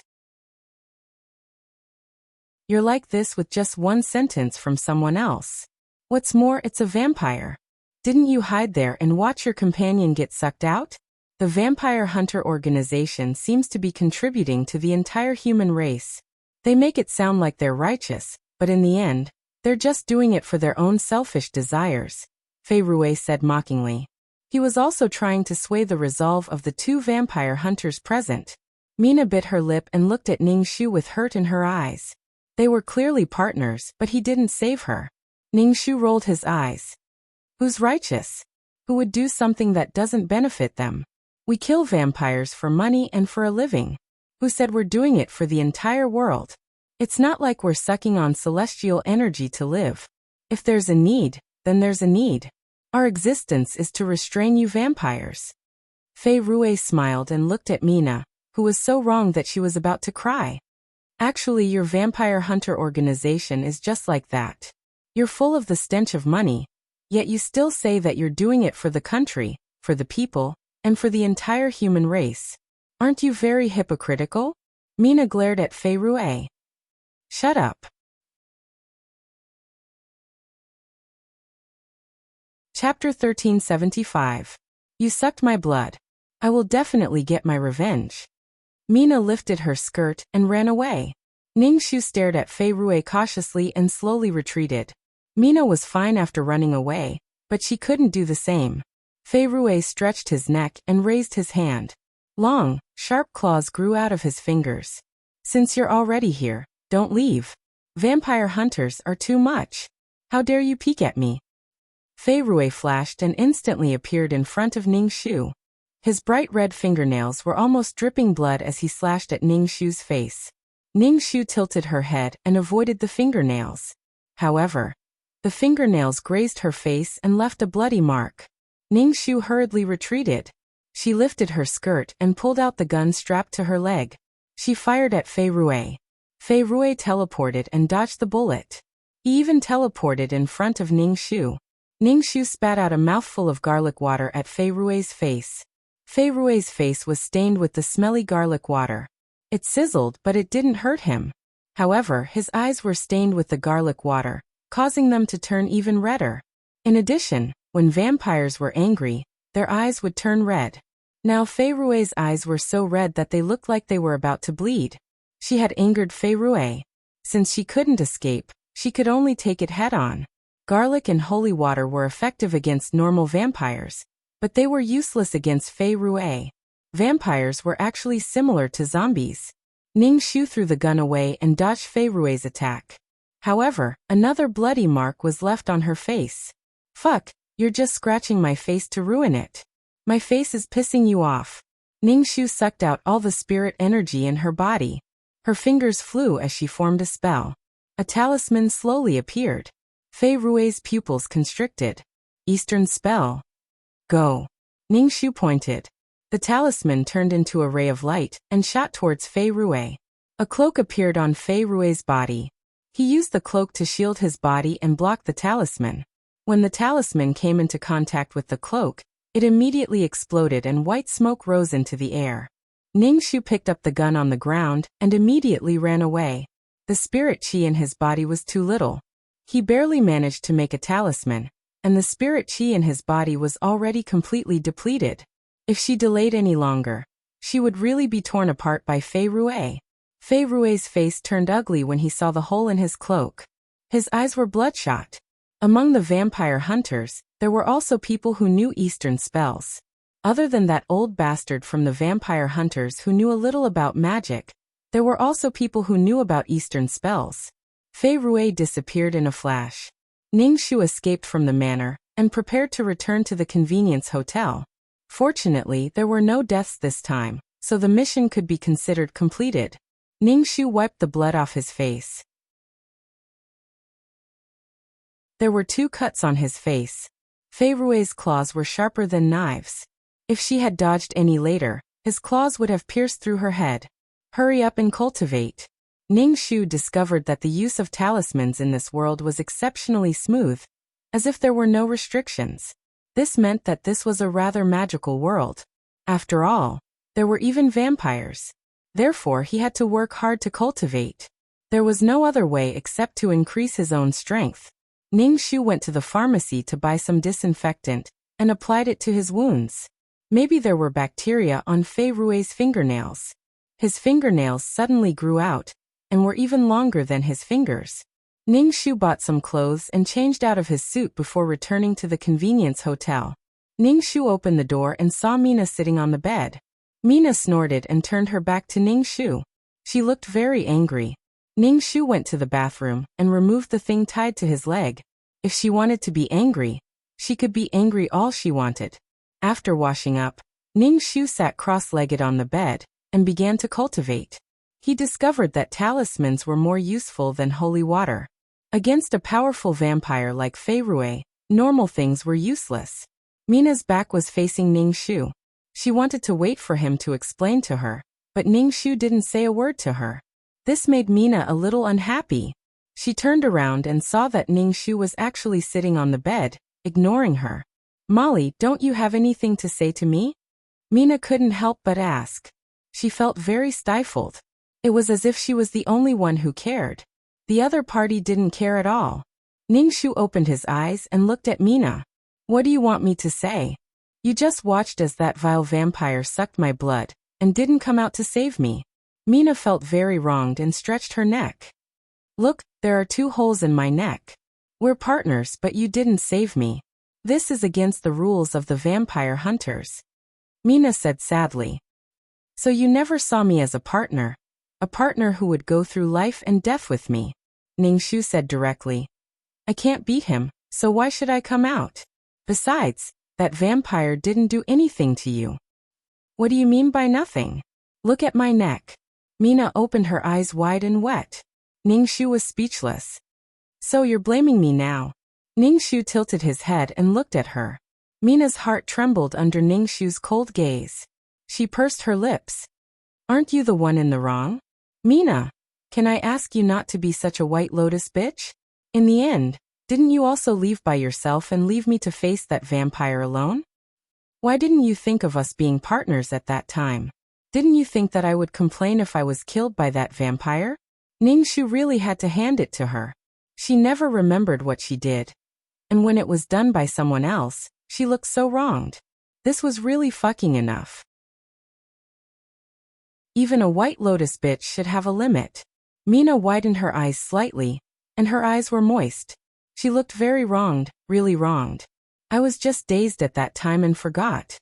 "Oh, then I was also dazed when I saw your blood being sucked. I don't remember anything," Ning Shu said perfunctorily. Mina bit her lip. "Molly, you don't want to be my partner? What do you think?" "Of course I don't want to be your partner," Ning Shu said bluntly. "I'm just your partner, not your servant. Why do I have to spoil your princess syndrome?" Mina burst into tears. She covered her head with the quilt and cried under the quilt. Ning Shu turned a deaf ear and began to cultivate. Mina cried for a long time. Seeing that Ning Shu didn't comfort her and even closed his eyes, she felt even more wronged. Feeling even more wronged, he sat up and said to Ning Shu, "I will definitely hunt down that vampire and make you see me in a new light." Ning Shu didn't even bat an eyelid. Don't talk about hunting down the vampire, he would have to pay for it. Not only would he have to pay for one person, but he would also have to pay for the entire vampire hunting organization. He was clearly the one in the wrong. When he was being punished, he felt so wronged. He was in the wrong, but how could they treat him like this? "You're all bad people." White Lotus bitches were the classic example of strict people who treated themselves leniently. Chapter 1376. She was tolerant of herself and was never strict with herself, but was strict with others. She was extremely indulgent with herself, but was extremely harsh with others. She was not grateful to her hardworking parents, but would cry when she saw a stray dog. She dared to monitor the morals of the world on the internet, but would not dare to fart when she saw a thief on the street. She cursed you with her filthy words every day, but if you replied to her, you would be bullying her, as if you had just been raped. Ningxu only wanted to say, fuck you. Ningxu ignored Mina, who was swearing to the heavens and the earth. Mina's words were worse than farts, even farts had a smell. Seeing that Ningxu was ignoring her, Mina picked up her suitcase and went out. The suitcase was filled with blood hunter tools. Looking at her impulsive appearance, was she going to look for Fei Rui? Ha ha ha. A rabbit entering the tiger's den. She did not know her own worth and ran off to hunt vampires. Did Mina really have such a thing as a brain? A brain was a good thing. Well, silly girls have good lives. Ningxu suddenly felt that he was not used to it. In his previous world he met a calm and collected person, but in this world he suddenly met a person like Mina. She did not use her brain when she went out. This difference was hard to get used to. Ningxu was too lazy to care if Mina went to look for Fei Rui. Mina would not die anyway. As for whether Mina knew where Fei Rui was, she would meet him anyway. After Mina left, Ningxu sat cross-legged on the bed, his fingers flying as he set up a spirit-gathering array. The spiritual energy was too thin, so with a spirit-gathering array, he could gather the spiritual energy around him. This way his cultivation speed would be faster. Ningxu cultivated diligently, and when he opened his eyes, it was already the next morning. The spirit-gathering array had already collapsed. Ningxu stopped cultivating, took out his phone, and sent a message to Mina, saying that he was going back to the organization. The mission this time was completed, and he could not let anything happen because of Mina. Ningxu did not wait for Mina to come back, and directly took the suitcase from the bed and left. Then he bought a hamburger and got in the car. Even if Mina did all kinds of things, she would still be alive and kicking. She looked cute, but no matter what she did, she would not die. In fact, Mina had a disease called the immortal disease. Fei Rui teased her, but if Mina was really in danger, Fei Rui would definitely save her. The Blood Hunter organization had a manor in the west. There were large areas of vegetables and fruit trees in the manor. It looks like a farm. When Ningxu returned to the Vampire Hunter Guild, he wrote a report about his mission. He emphasized that Mina might be involved with vampires and hoped that the organization would pay attention to it. He also said that the vampire was very strong and wasn't afraid of holy water. He also had a cloak. In short, only high nobles and blood breeds would have a cloak. The cloak was like a magical artifact that could protect vampires. Ningxu handed in the report. In any case, he had successfully tipped them off. Before the two of them had actually broken through, she had already complained. It was taboo for vampire hunters to have any connections with vampires. What if they were tempted by the vampires and turned against the organization? After all, vampires had too many things: wealth, power, immortality. Any one of them would be enough to make people betray him. In the plot, Mina was sentenced to death by the organization. It was because Mina's situation was more serious, and she had an interracial relationship with a vampire. Actually, love was beautiful, but their identities were really awkward. One was a vampire and the other was a blood hunter. It was related to the blood breeds and the blood hunters. The human organization against the vampires disappeared just like that. No one could do anything to the vampires anymore. Being a blood hunter was a job. If you did well, you would get a salary and a bonus. It wasn't like what Fei Rui said, where it was for the sake of righteousness. Although there was a purpose, even if it was filled with the stench of money, that person still had to live, eat, drink, and defecate. Besides, didn't vampires drink human blood too? It was all for the sake of energy. No one should say that the other was evil, and no one should look down on the other. Ningxu went to turn in the mission, and there was an extra sum of money in his card. In other words, this mission was considered completed. Ningxu returned to his room. There were 2 beds in the room. This was his and Mina's room.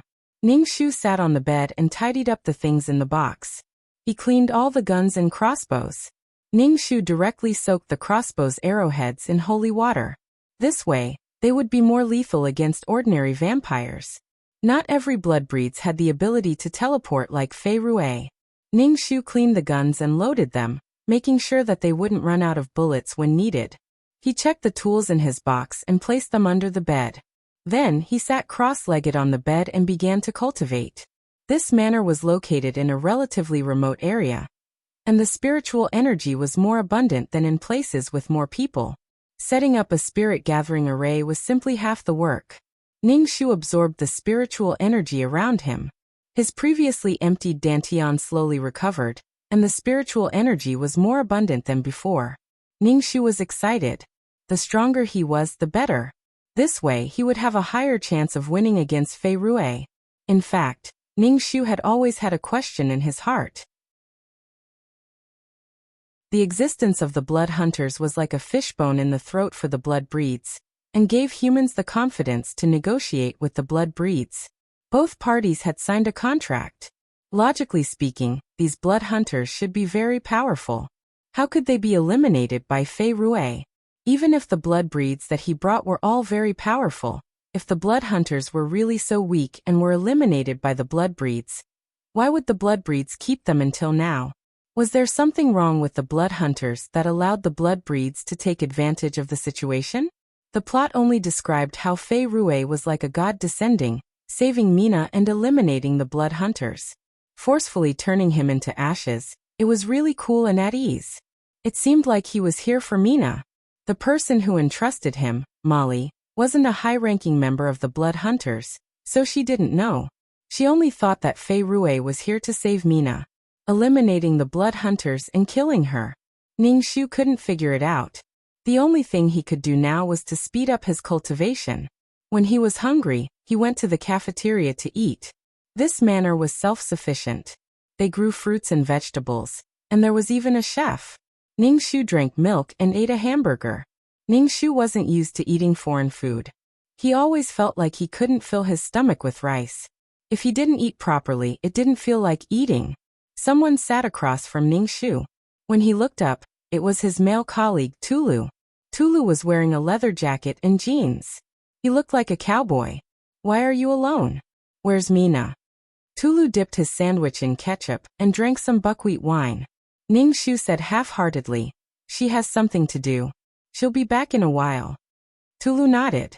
"I remember that you're Typo, right?" Ningxu nodded. "Yes, I'm Typo. Since your partner isn't with you, and you're Typo, I received a mission. There's a blood vampire causing trouble in Mullo's town. He's already killed a lot of girls," Tulu said. Ningxu swallowed the hamburger in his mouth and asked, "Where's your partner?" You're tuning in to the Li Mei's Wuxia Whispers YouTube channel.